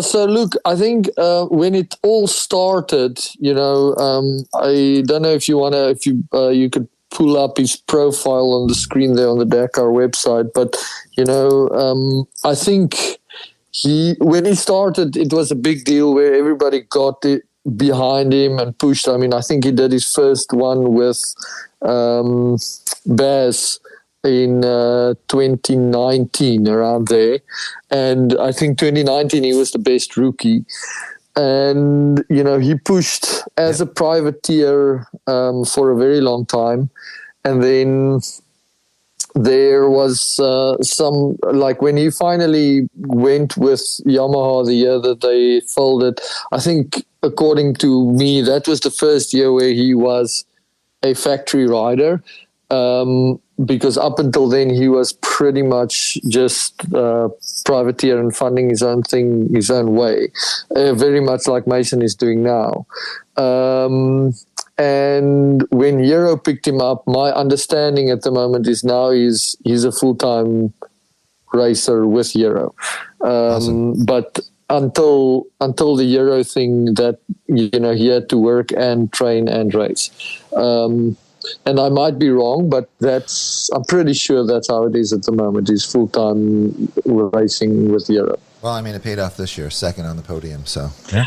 It did, man. And the thing is, so many of us has believed that he can do it, and he's shown us he can. Like, it's that age-old thing where, this guy has made a decision, and I wouldn't be surprised if that decision is to win the Dakar. It's if you look at how he's increased over the years, it's always been and he's hard as nails. Yeah, do you know, has he had any major injuries or anything like that? Do you guys know of anything like that with him or for him in the past? Yeah, look, I'm not aware, again, of any super major injuries that put him out of racing. I do know that he takes serious hits. I was in the 2018 Kalahari Rally, on stage 1. That was, I think, before he went to his first Dakar. He crashed on stage 1, and because he was trying to keep up with you, basically. No. And that's not possible. I mean, you see William ride, it's like, forget it, bro. Can't keep in there. He just wadded himself, and that's when you guys became best friends. No. That's when I got respect for him, because I can tell you what, that guy. So he hit a route. A tree root, and he was walking around being all nice, and we were all looking at his bike, and it was an RFR at that time, and then somebody noticed that the triple clamp on the front is actually cracked. Ooh. And he had fallen so hard that he cracked the triple clamp, and his body, the entire, if I recall, it's right side of his body, was just this massive bruise. And I mean, it was a crash that would put most people out of a race. He won the Kalahari that year. I think it was 6 or 7 stages, 6 stages. He put the time difference. He was first, I was 7th. The time difference between the two of us over 6 days, he made up 6 hours on me over 6 days. With that injury. That's how fast this guy is. You let him make up 6 hours because you're feeling bad for him. Don't sugarcoat it, bro. Don't sugarcoat it. The same thing on a bunch of other races. I mean, one of the Dakars, was it last year's Dakar? I mean, he took serious hits, that would take people out, and he just carries on racing. It's as if he doesn't, I mean, clearly he feels pain, but doesn't let him affect him. No. Yeah, this is, and I feel like he was with Yamaha, right? And then just went for 1 year. 1 year, then went with Hero. And I think I got to say that for both, even for Adrien van Beveren, I mean, we knew he was fast. Like, he's fast on the Yamaha. He's a good rider, but his results didn't start showing up, I feel, until, switched to Honda, got a podium. It sounds like a commercial, but I mean, yeah, I know with Yamaha, like, they're testing their durability testing. They didn't have durability testing. Like Andrew Short started saying, "Hey, we have to do this." Short was really trying to push the team to do more durability testing, and they're limited to where they can go. Like, they didn't have like a Barstow like we have, or the Mojave Desert. They were really limited in what they can do with the Yamaha team. So I think that had a lot to do with how they finished, and it showed. Because they kind of folded at the end. Yeah. So I've been hearing a rumor or rumors, maybe you guys can tell me if it's true, that, Yamaha didn't necessarily close down their rally development. It's just that they stopped competing for the moment as a factory team. And obviously they're competing now in this T7, with the T7 on, I think they were at the Africa Eco race. But at least the word that I had is that the development of the factory rally bike didn't necessarily stop. It just kind of isn't out there in the public eye. So that would be a very interesting scenario if they come back in a few years with a fully developed rally bike, which would definitely be interesting. I know one guy at Yamaha that develops bikes, so I might have to tap into him. Tap onto that one and see. Well, the Fantix the Fantic bikes, the MX bikes, the bikes that I've seen from them, they're Yamaha based. So I wonder if there's any kind of like co-development of the rally bike, but it does. I mean, I know on the rally bike side of it, I know that I believe it's Manuel Lucchesi from Rebel X is the one that helped develop the T7 that Poltares is racing, and that's Yamaha backed. And yeah, they're at the Africa Eco Race, which would be awesome to see. I mean, I want to see big bikes back, but I don't know that the Dakar will allow that, as they're on a mission. They're on a mission to slow bikes down.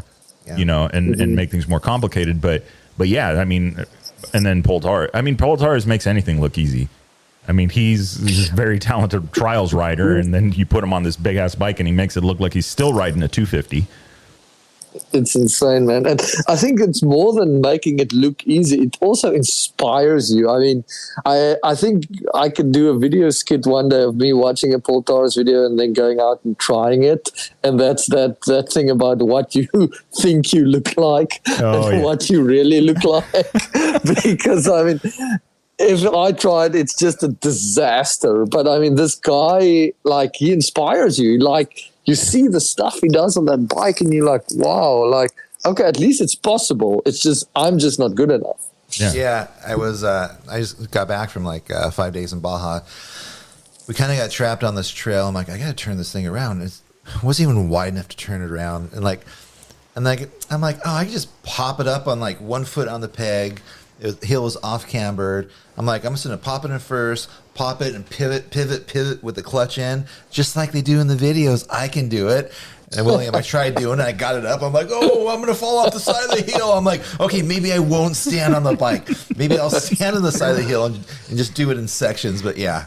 The key there is you should like watch a Poltares video for 5 minutes before you attempt it. You should really psych yourself up. Yeah, I'm going to have to do that. Yeah.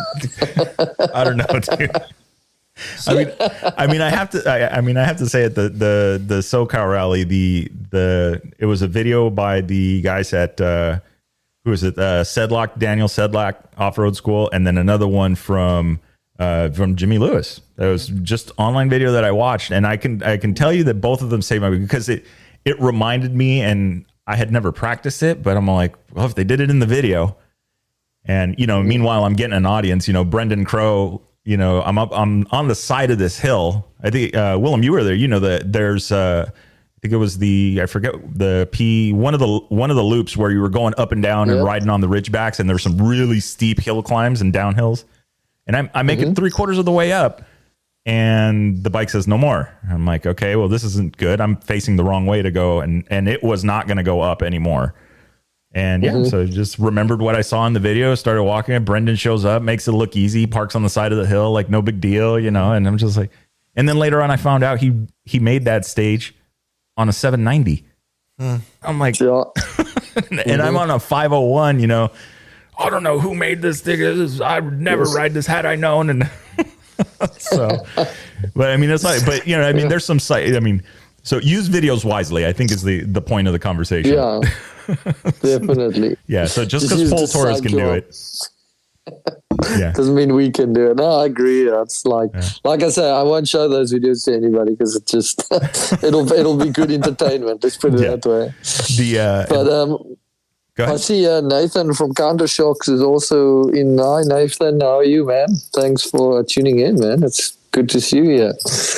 And Nathan, I wonder, was there any Countershocks on deck? Or do we know? Yeah, I saw a post there. We'll wait for him to type it up. But yeah, he's. I saw a post from him that they had a few of the Countershocks out there. Which nice, dude. I mean, like we've talked about it at when we talked with the guys with David Pearson and the team, the American Rally Originals, Mo and them about all the comfort things and making all the little things that you need to, like the right gloves, the right the seat.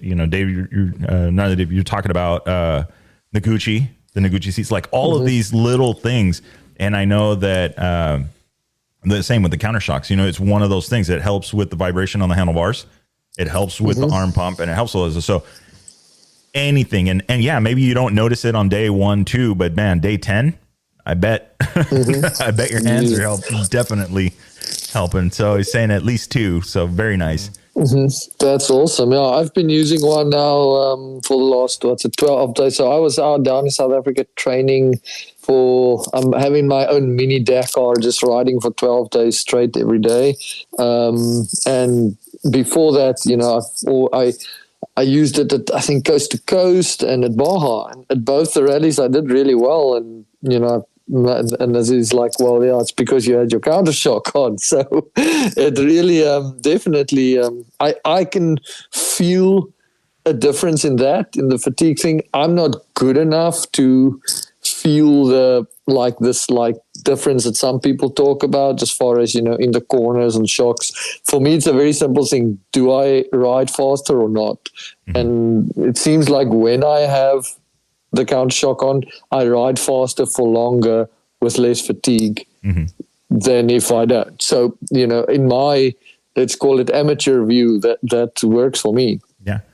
Yeah. And I did spot there was a couple of pictures and there were some people asking about it. I did spot one on a swing arm, not a counter shocks, but another similar device, on the back. So there's, again, I mean, it's like, to me, when I first found out about the counter shocks and how it works and the science behind it, I went back to some of the other forms of motorsport that have used it. And to me, I mean, when you look at, Superbike, and when you look at Formula One, when you look at motorsports that are on the absolute ragged edge, where they're asking if the rider went to the restroom before the start of the event or not, based on weight, if they put something on the bike, it's for a reason. Now, exactly like you said, Willem, I mean, it's like, exactly how much of a reason, how much does it actually do? Who knows? So, you have one? You have your bike, Vic? I do. Yeah. So the installation on the counter shocks, could someone just buy it? Like someone that's not mechanically inclined and just put it on? Is that easy? Yeah. Yeah. Is that easy? Yeah. Yeah. 8 Newton meters. And then you just pick a fork leg and then make sure that you can obviously turn the bars. You can turn the bars. Yeah. I actually have a demo unit. We should put it on your bike. Dude, I ride all the time. You do ride all the time. Yeah. I ride Mojave Desert from 5 miles to 100 miles an hour across the desert. Yeah. So that'd be interesting to see.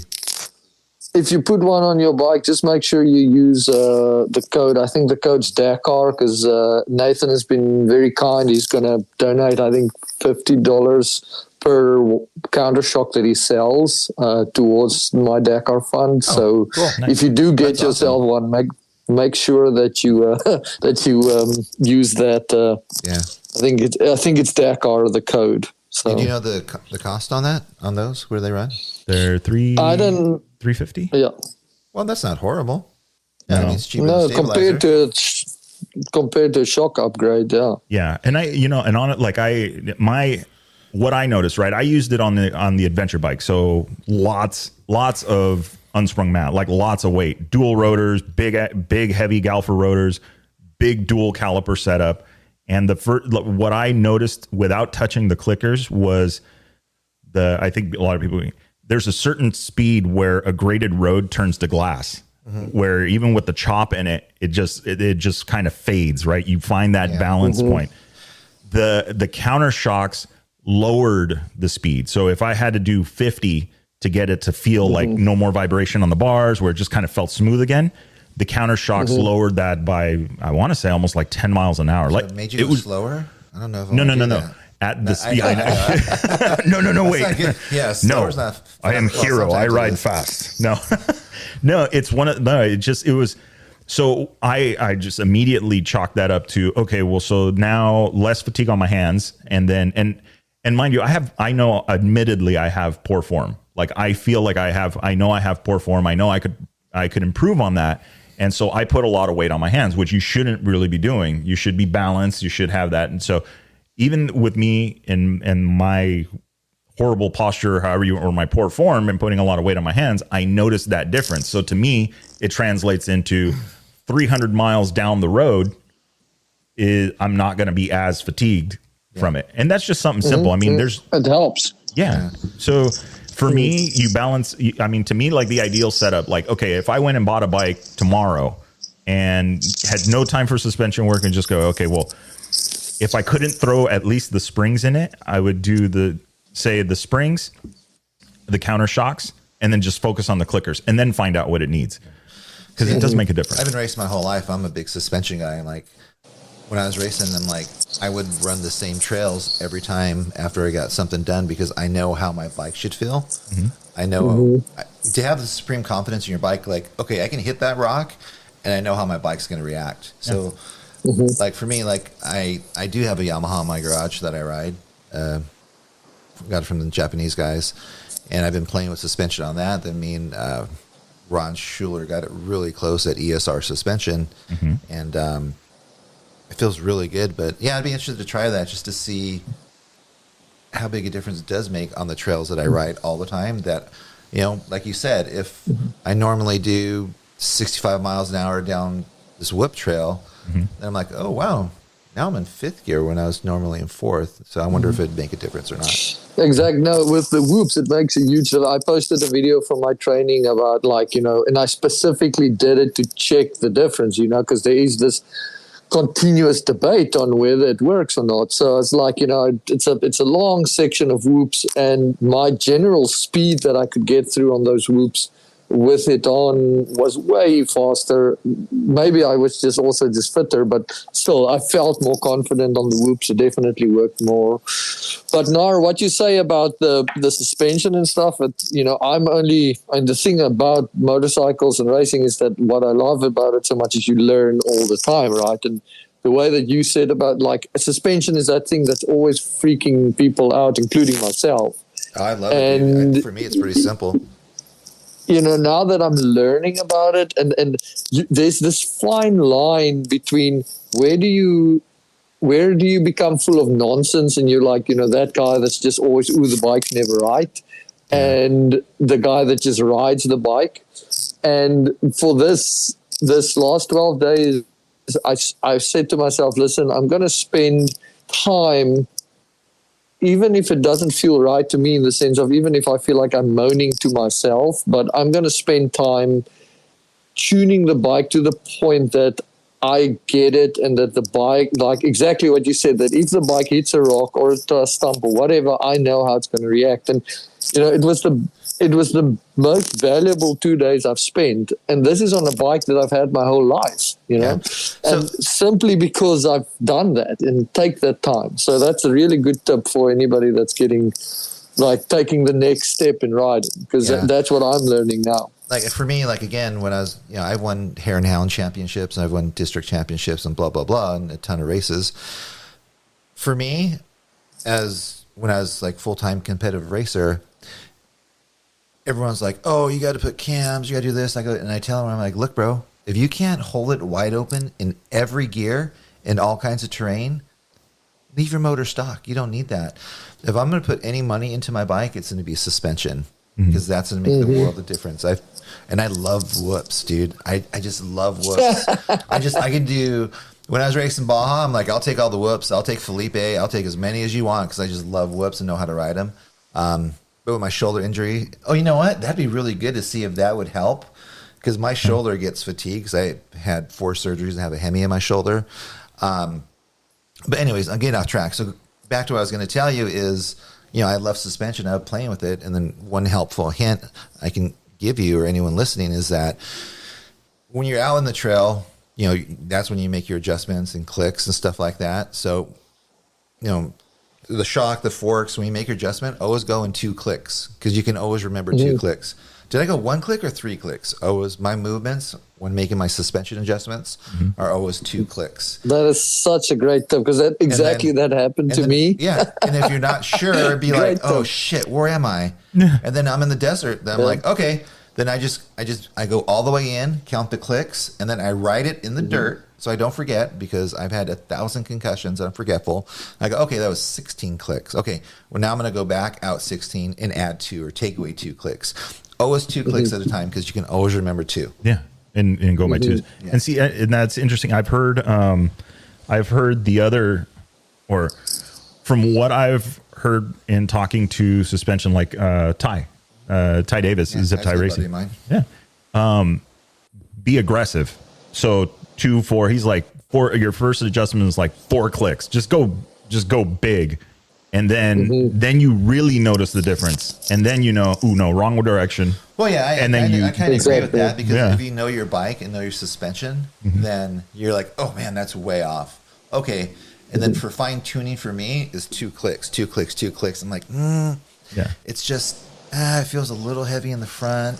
For me, I ride over the bars like old Danny Hamill. That's how I ride. So for me, my front's going to be stiffer, you know, and I like my back just more of a That's drop. what she said. Yeah. I'll never forget her that night in Bangkok. You know how I know Willem's had his coffee? Yeah, I totally missed that. That was a layup too. It was. It was quick this morning. And then I like my back. Just I'm not even. Never mind. Now I'm gonna be careful what I say. But the rear end I like the little drop sag. But my front, I'm going to have it set up, the rebound set up a little bit quicker because my weight is over the bars through the whoops and stiffer, and I want my back to track a little bit too. And then too, I mean, I don't know about you, William, but like an old desert racing trick, deep whoops, you're on the gas, you drag your rear brake to keep your back end tracking also. It's a thing you have to practice. Yeah. And I learned that from the pros and the guys I used to ride with. Yeah, that's a pro tip. You'll pass me in the whoops, don't worry. I'll be the guy going over them one by one. Oh, dude, you want whoops, bro? I got miles and miles and miles. That's me and miles of whoops. Just come out to ride with me. Hey, Willem, I'm with you. I ride them one by one. Oh, no, dude. Just like, and what's good is the nice deep ones. You can hit one and gauge it and like jump 3 or 4 and just like boom. Boom. Carry on. I think and then you just like start. Oh, dude, I love whoops. See, bro. and I hear that's where your suspension comes in. You get back to that. You have to know your bike. Yeah. Know your suspension, and something like counter shocks that would be pretty good. Yeah. Yeah. Where do you get? Do they have a website or you guys? I dropped I dropped the link in there, and then are there any shops locally or? Yeah, I happen to know of a shop that's just getting started, grassroots, called Rally Works. That's got nice. So nice. But yeah, I mean, you can order them directly from the website. Willem, you said Dakar is we think is if you do buy them, please. I think Nathan can confirm, but I think it's just use Dakar as the code or something, and he'll funnel some of that to me. So that would be great. Counter shocks. I think Victor has a tester you can try. If not, I appreciate that, bud. But yeah, I would like that. And then, like I said, I ride all the time, so I can definitely give you feedback. Because I used to do a lot of testing for blah, blah, blah, blah, blah, blah, blah. A few other companies. So, getting back to the Dakar, I mean, I guess North America, guys, I mean, I don't know about... I don't think there were any Canadians in there, but I think there was definitely shout out for old Jacob. I think this was his second Dakar. He definitely ran into problems somewhere, I guess, because he was running quite well. Yeah, it's Jacob Augibright. Augibright you're talking about? Yeah. So I'm just thinking about North Americans. Parker Guerrero. I mean, he finished. He was big shout out to him. Yep. He was at Baja. He finished. I don't know if there were any other Mexicans in there, but he was there. Western Carr, which I haven't met, but Ace Nilsson sent me a really nice info piece on him. Seems like he's a hard as nails dude, so that's awesome that he did it. Ricky, Weston, Jacob, and Kyle. That's it. So 4 Americans, 1 Mexican. It's insane if you think about how many riders they are out. Yeah, it's I'm gonna have to figure out how to work our way one by one and do their debriefs. How this one going. I mean, and I think to me, the big one is Kyle. I mean that one's got to be all of them. Not to detract from anybody's achievement, but for Kyle, the unfinished business and then doing it in Malamoto class. I mean, that's just. But dude, doing it with no penalties. Jeez, come on, bro. That's impressive. Let's see. No, Kyle is a monster. And I think I'm talking under correction, but is this his 3rd Dakar? I know he's gone to Dakar before he went with American Rally Regionals. So I think this might have been his 3rd one. Yeah. For sure. I mean, that must be sweet, sweet, sweet victory, man. I mean, I don't know what I would do after that. I do. I just don't think you're going to find out next year, bro. I can't say it on the show. But I can tell you I would have Is this a family show? This is a family show. I was going to say something. You're so lucky. Yeah, let's for the most part, let's try and keep it clean. To give you an idea with that, I mean, Stuart Gregory a friend of mine as well from South Africa. This was his 5th Dakar. He's done all of a Malamoto, and he's like, this is the toughest Malamoto he's done in his entire, or toughest Dakar he's done in 5 Dakars. Do you know, like, this William, was do you know, next level. You said he's done 5 of them. Do you know the cost scale from the first one to this last one? Has it gone up tremendously? No, it's gone down for him. Just because of sponsorships, or just because? No, just because you get to know the system, I believe, number one, and number two, doing it Malamoto, like in his case, you start making good connections and friends. So a stupid thing would be like, he puts his bike in with the car teams that comes from South Africa. It does come at a risk because, another friend of mine, Henny de Klerk, crashed out with his car, and Henny had all of Stewart's tires and mousses. So he had to make a plan because Henny exited early. He's like, sorry, dude, I'm going home. Wow. So, there's risks involved, but I think from what I understand, he's doing it on a dead shoestring budget because he owns his own bike, and he's doing it on Malamoto. So he basically pays the entry fee and ships his bike to Saudi, and that's it, and ships his bike back. But I mean, it takes big balls to do that, man. That's the exact reason why I think for me, Malamoto I'd like doing it. The whole decoding Dakar thing is kind of doing it as far as the best. What can I as an amateur do to give myself the best possible chance of success?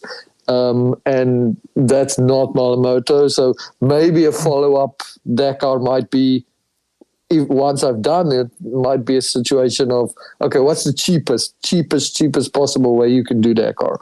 But I don't want to risk that until I actually have done it. Yeah. Now this is the sales, Adventure Taco sales training. It's not cheapest. It's the most cost effective. Yeah. Cost effective. Mm-hmm. Hey, so you commented you like fire roads and sand washes.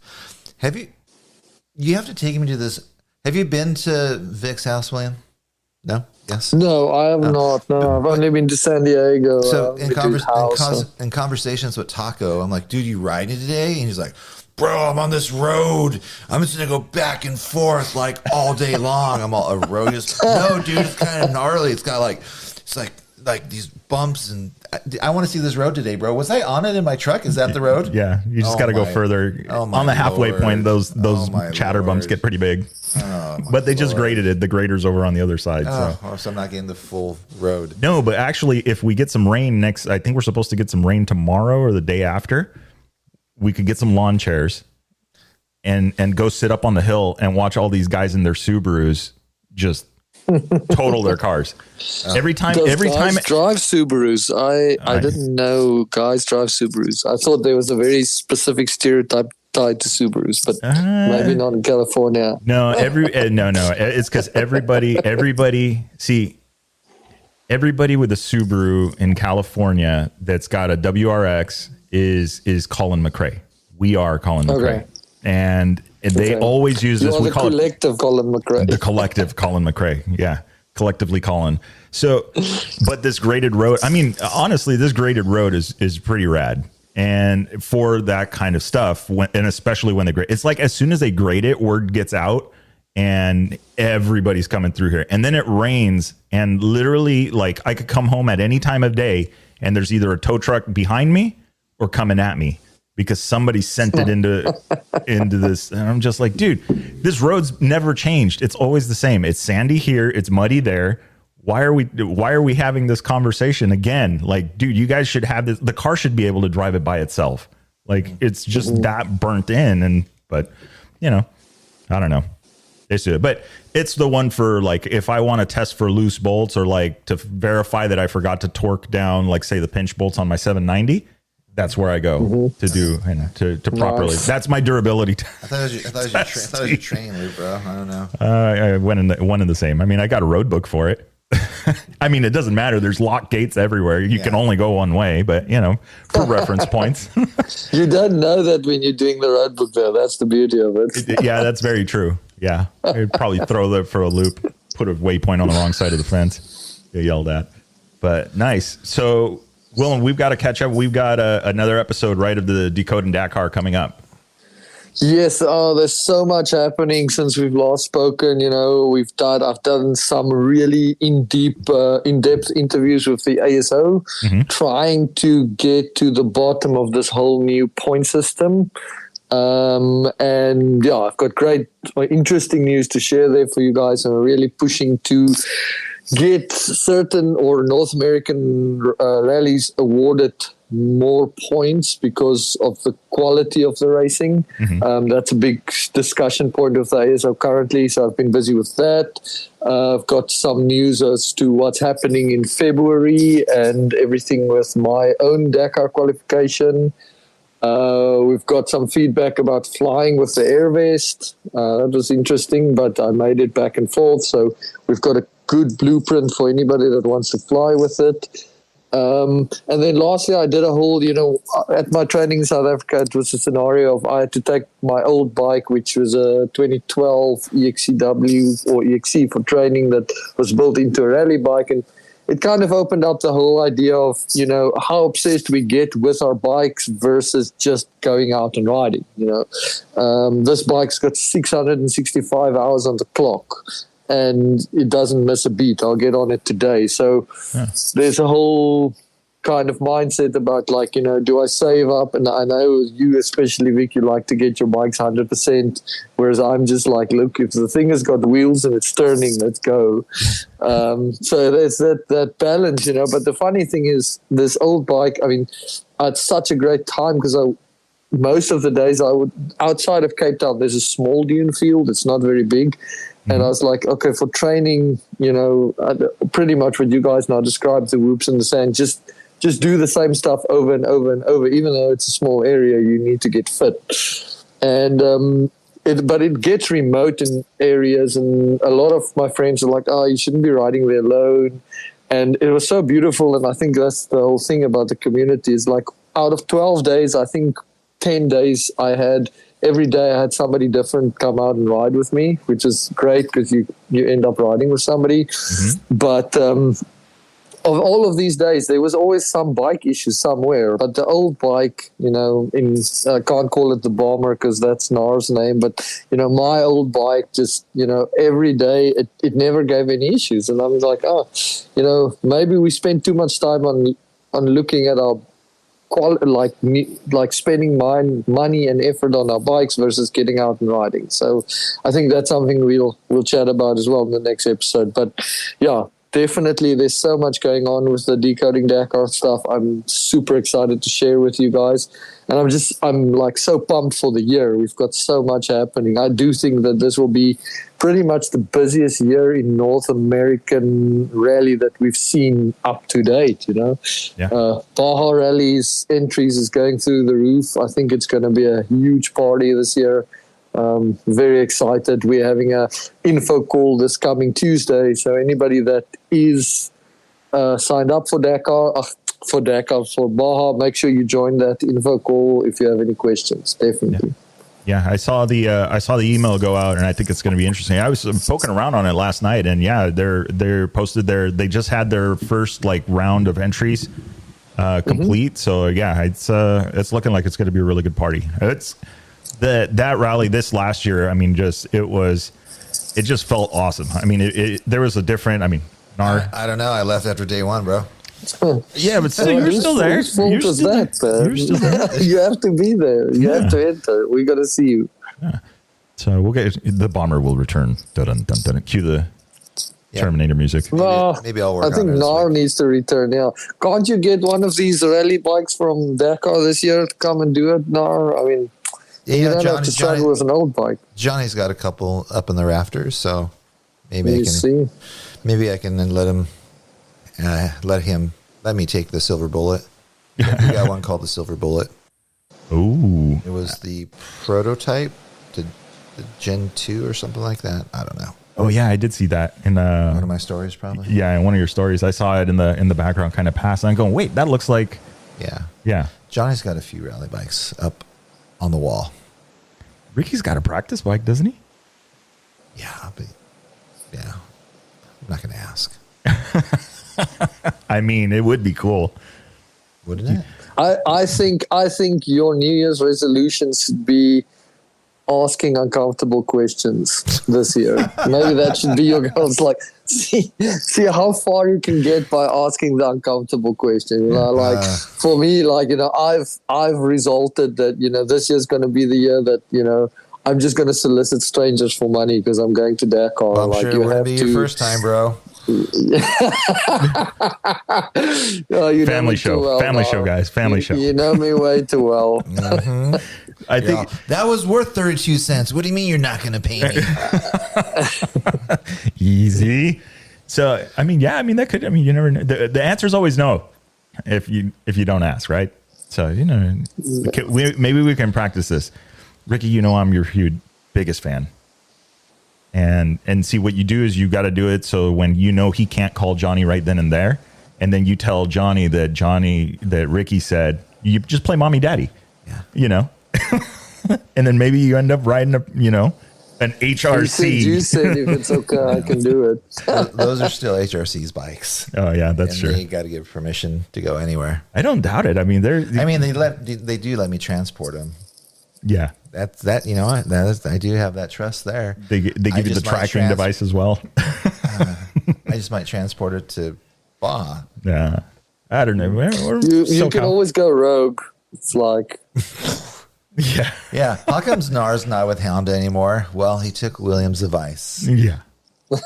Last I saw him, he was in Cabo. I might not be a Dutch guy coming to do the Baja 1000, but I'm definitely driving a bike across the border that I picked up in San Diego.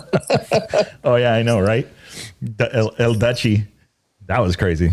Yeah, crazy. That is the story of the year, man. And it's so nice that still exists.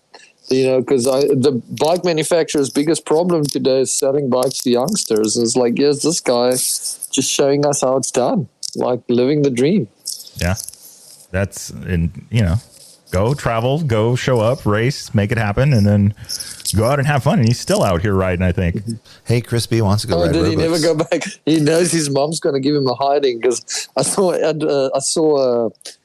interview with him where he's like, yeah, I don't know if my parents know I'm here. I'm like, what? So he probably hasn't gone back yet. Yeah, I know. Or is he ever? Or did he just earn his wings and he's gone?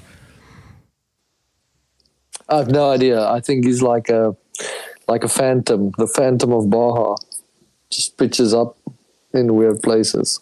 Yeah. We'll see. We'll see with the next adventure. Maybe we're going to see him at the Dakar. Who knows? Dude, we've been talking for almost 2 hours. I know. It goes by quick in the Taco Studios. In the Adventure Taco Studios. You guys saw the behind the scenes if you saw the story. You see what we're seeing now from the other side. Yeah. So...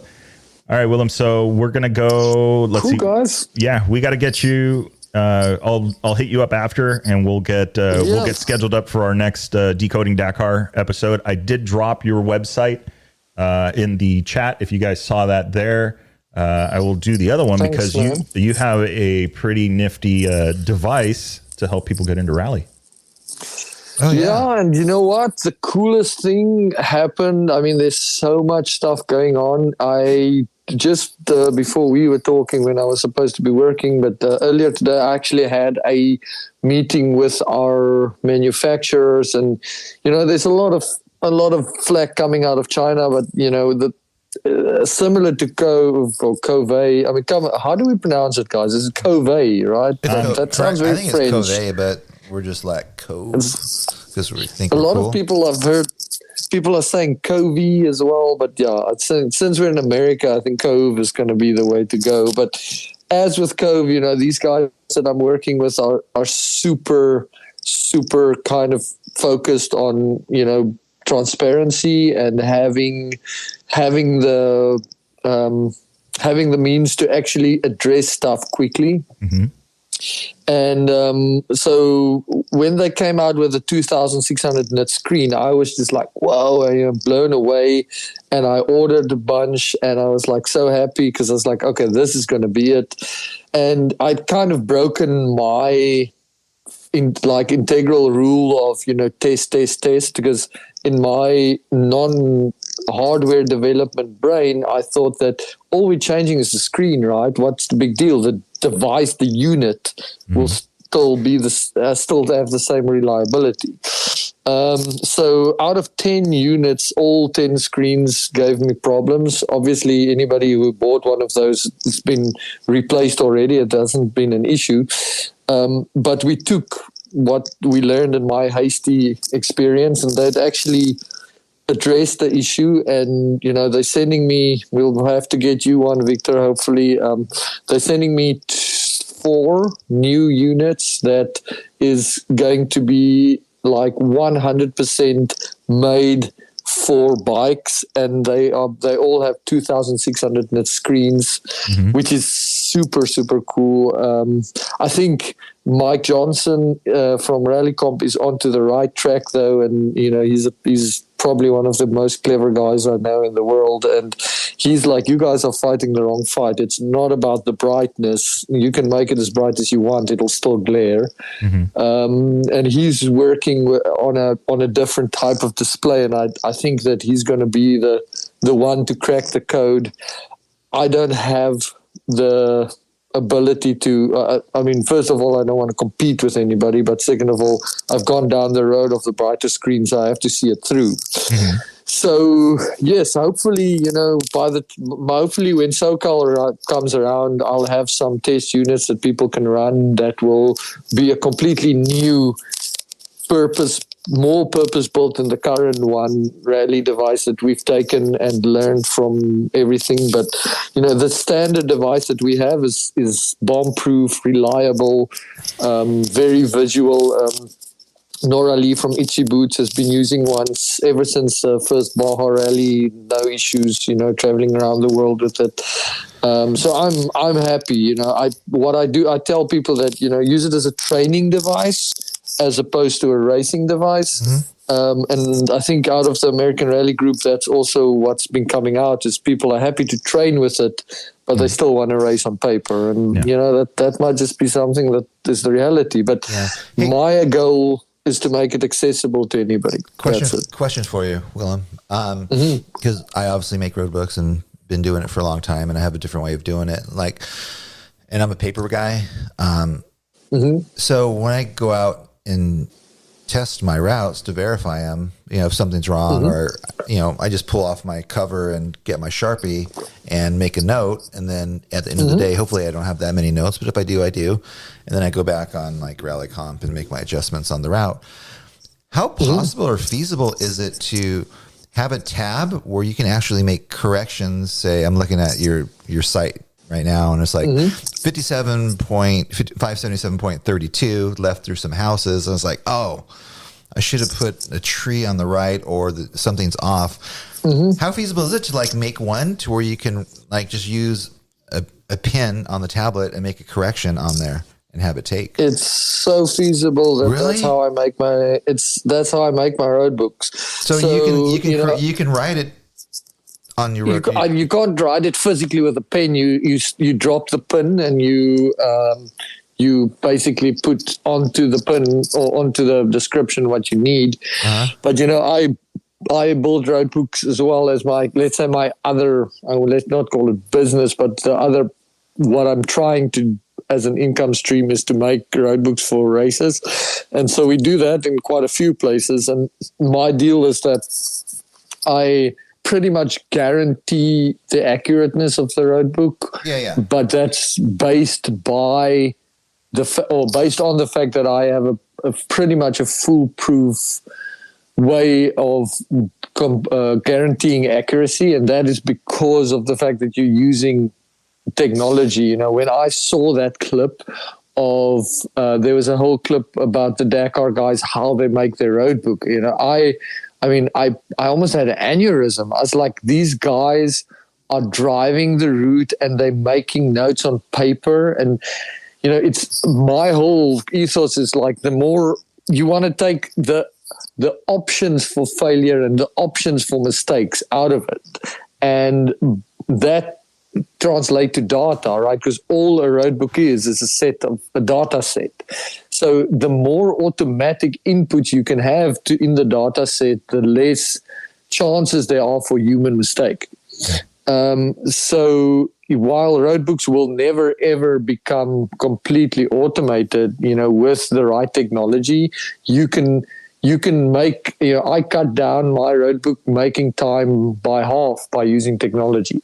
So, I mean, you and I can chat afterwards, but yeah, there's ways that you can do it, and it'll make your life so much easier, and it'll make your road books even more accurate, because you'd be able to drop that, whatever it is, that instruction at exactly the point where it is at the road book. So when you go and do your adjustments, it's already there. All you have to do is physically make the adjustment, which takes a few seconds.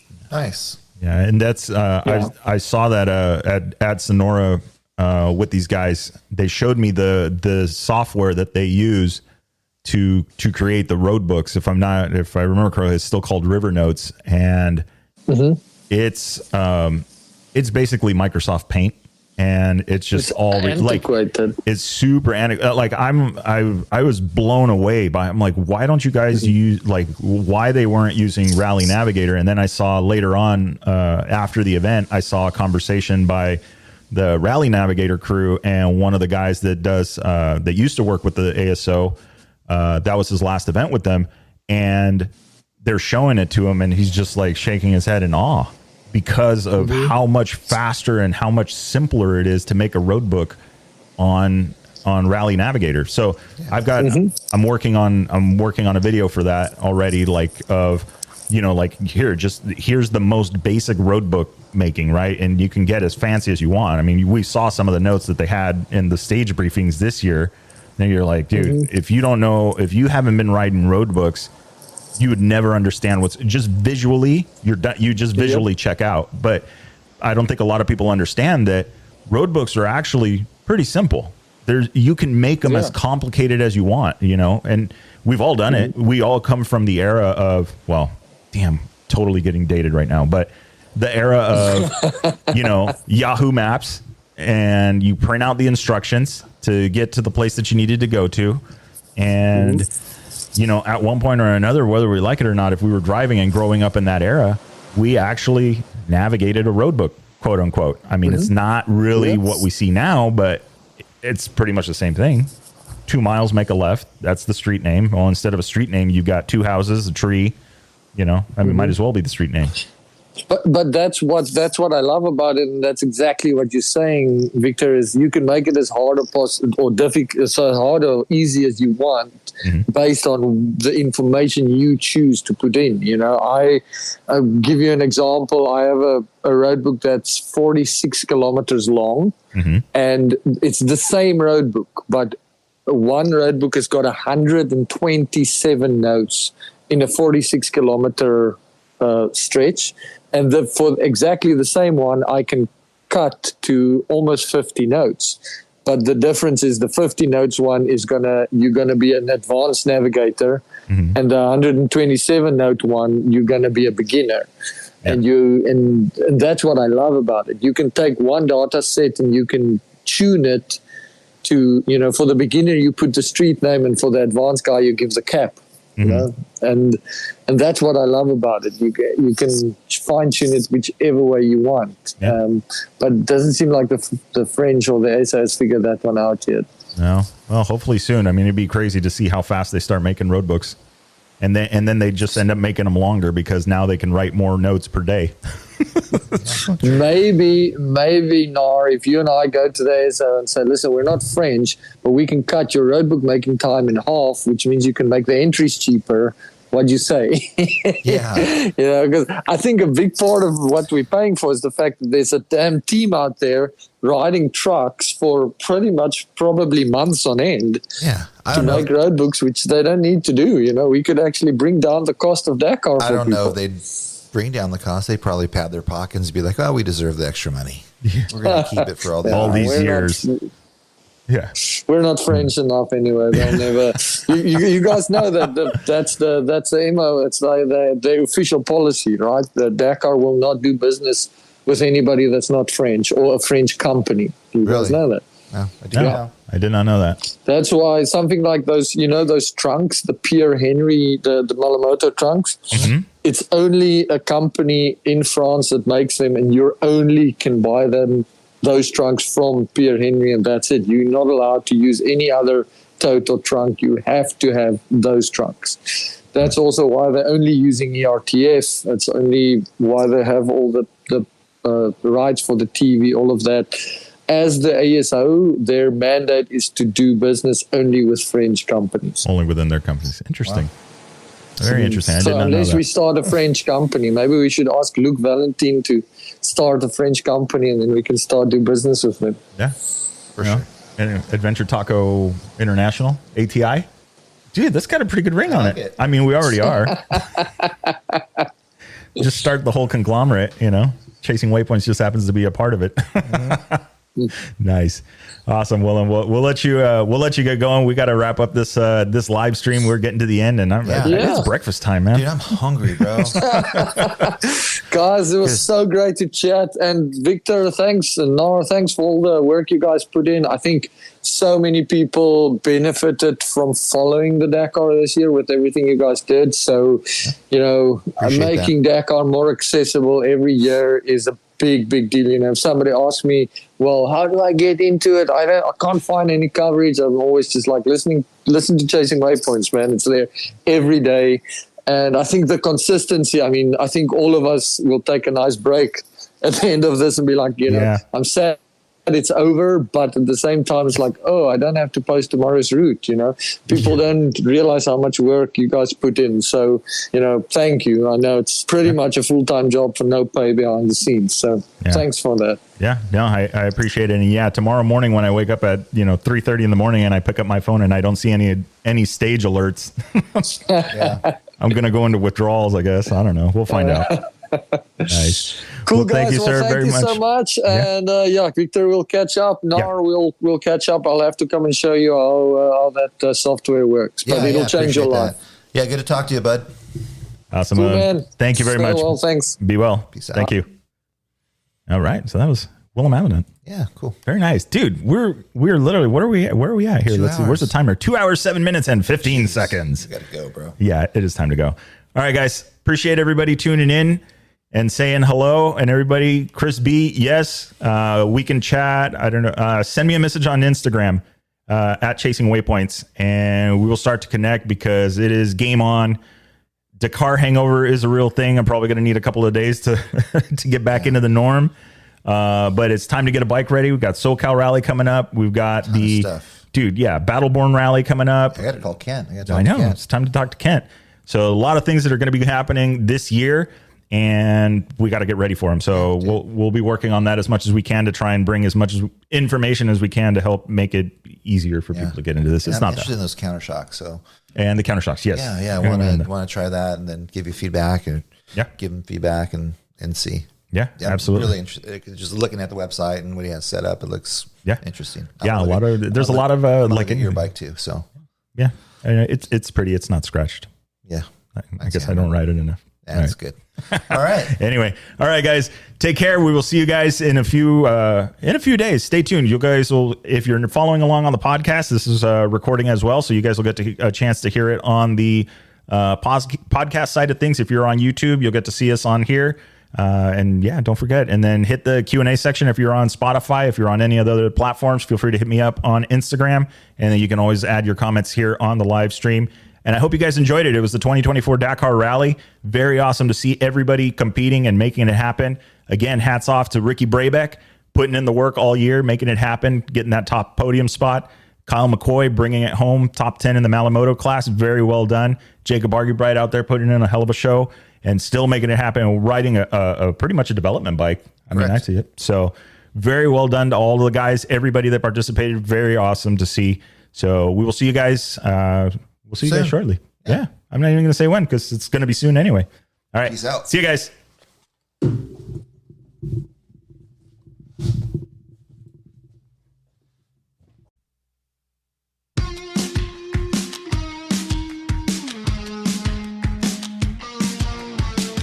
All right, that is a wrap for the Chasing Waypoints podcast. Hope you guys enjoyed the show. Looking forward to our next one coming up. Remember, if you are out riding, do not forget to tag us at Chasing Waypoints. Hashtag Chasing Waypoints. And if you haven't already, get on over to the website. Get signed up for the newsletter, The Bivouac. North America's rally raid and adventure riding newsletter. Hey, let's have some fun. Let's find out what are you guys up to. Let's get you featured. If you're a brand and looking to get supported, get some eyeballs, get some ears on your business, absolutely hit us up. Send us a message at podcast at Chasing Waypoints. But anyway, that is a wrap. Remember, shiny side up. See you guys.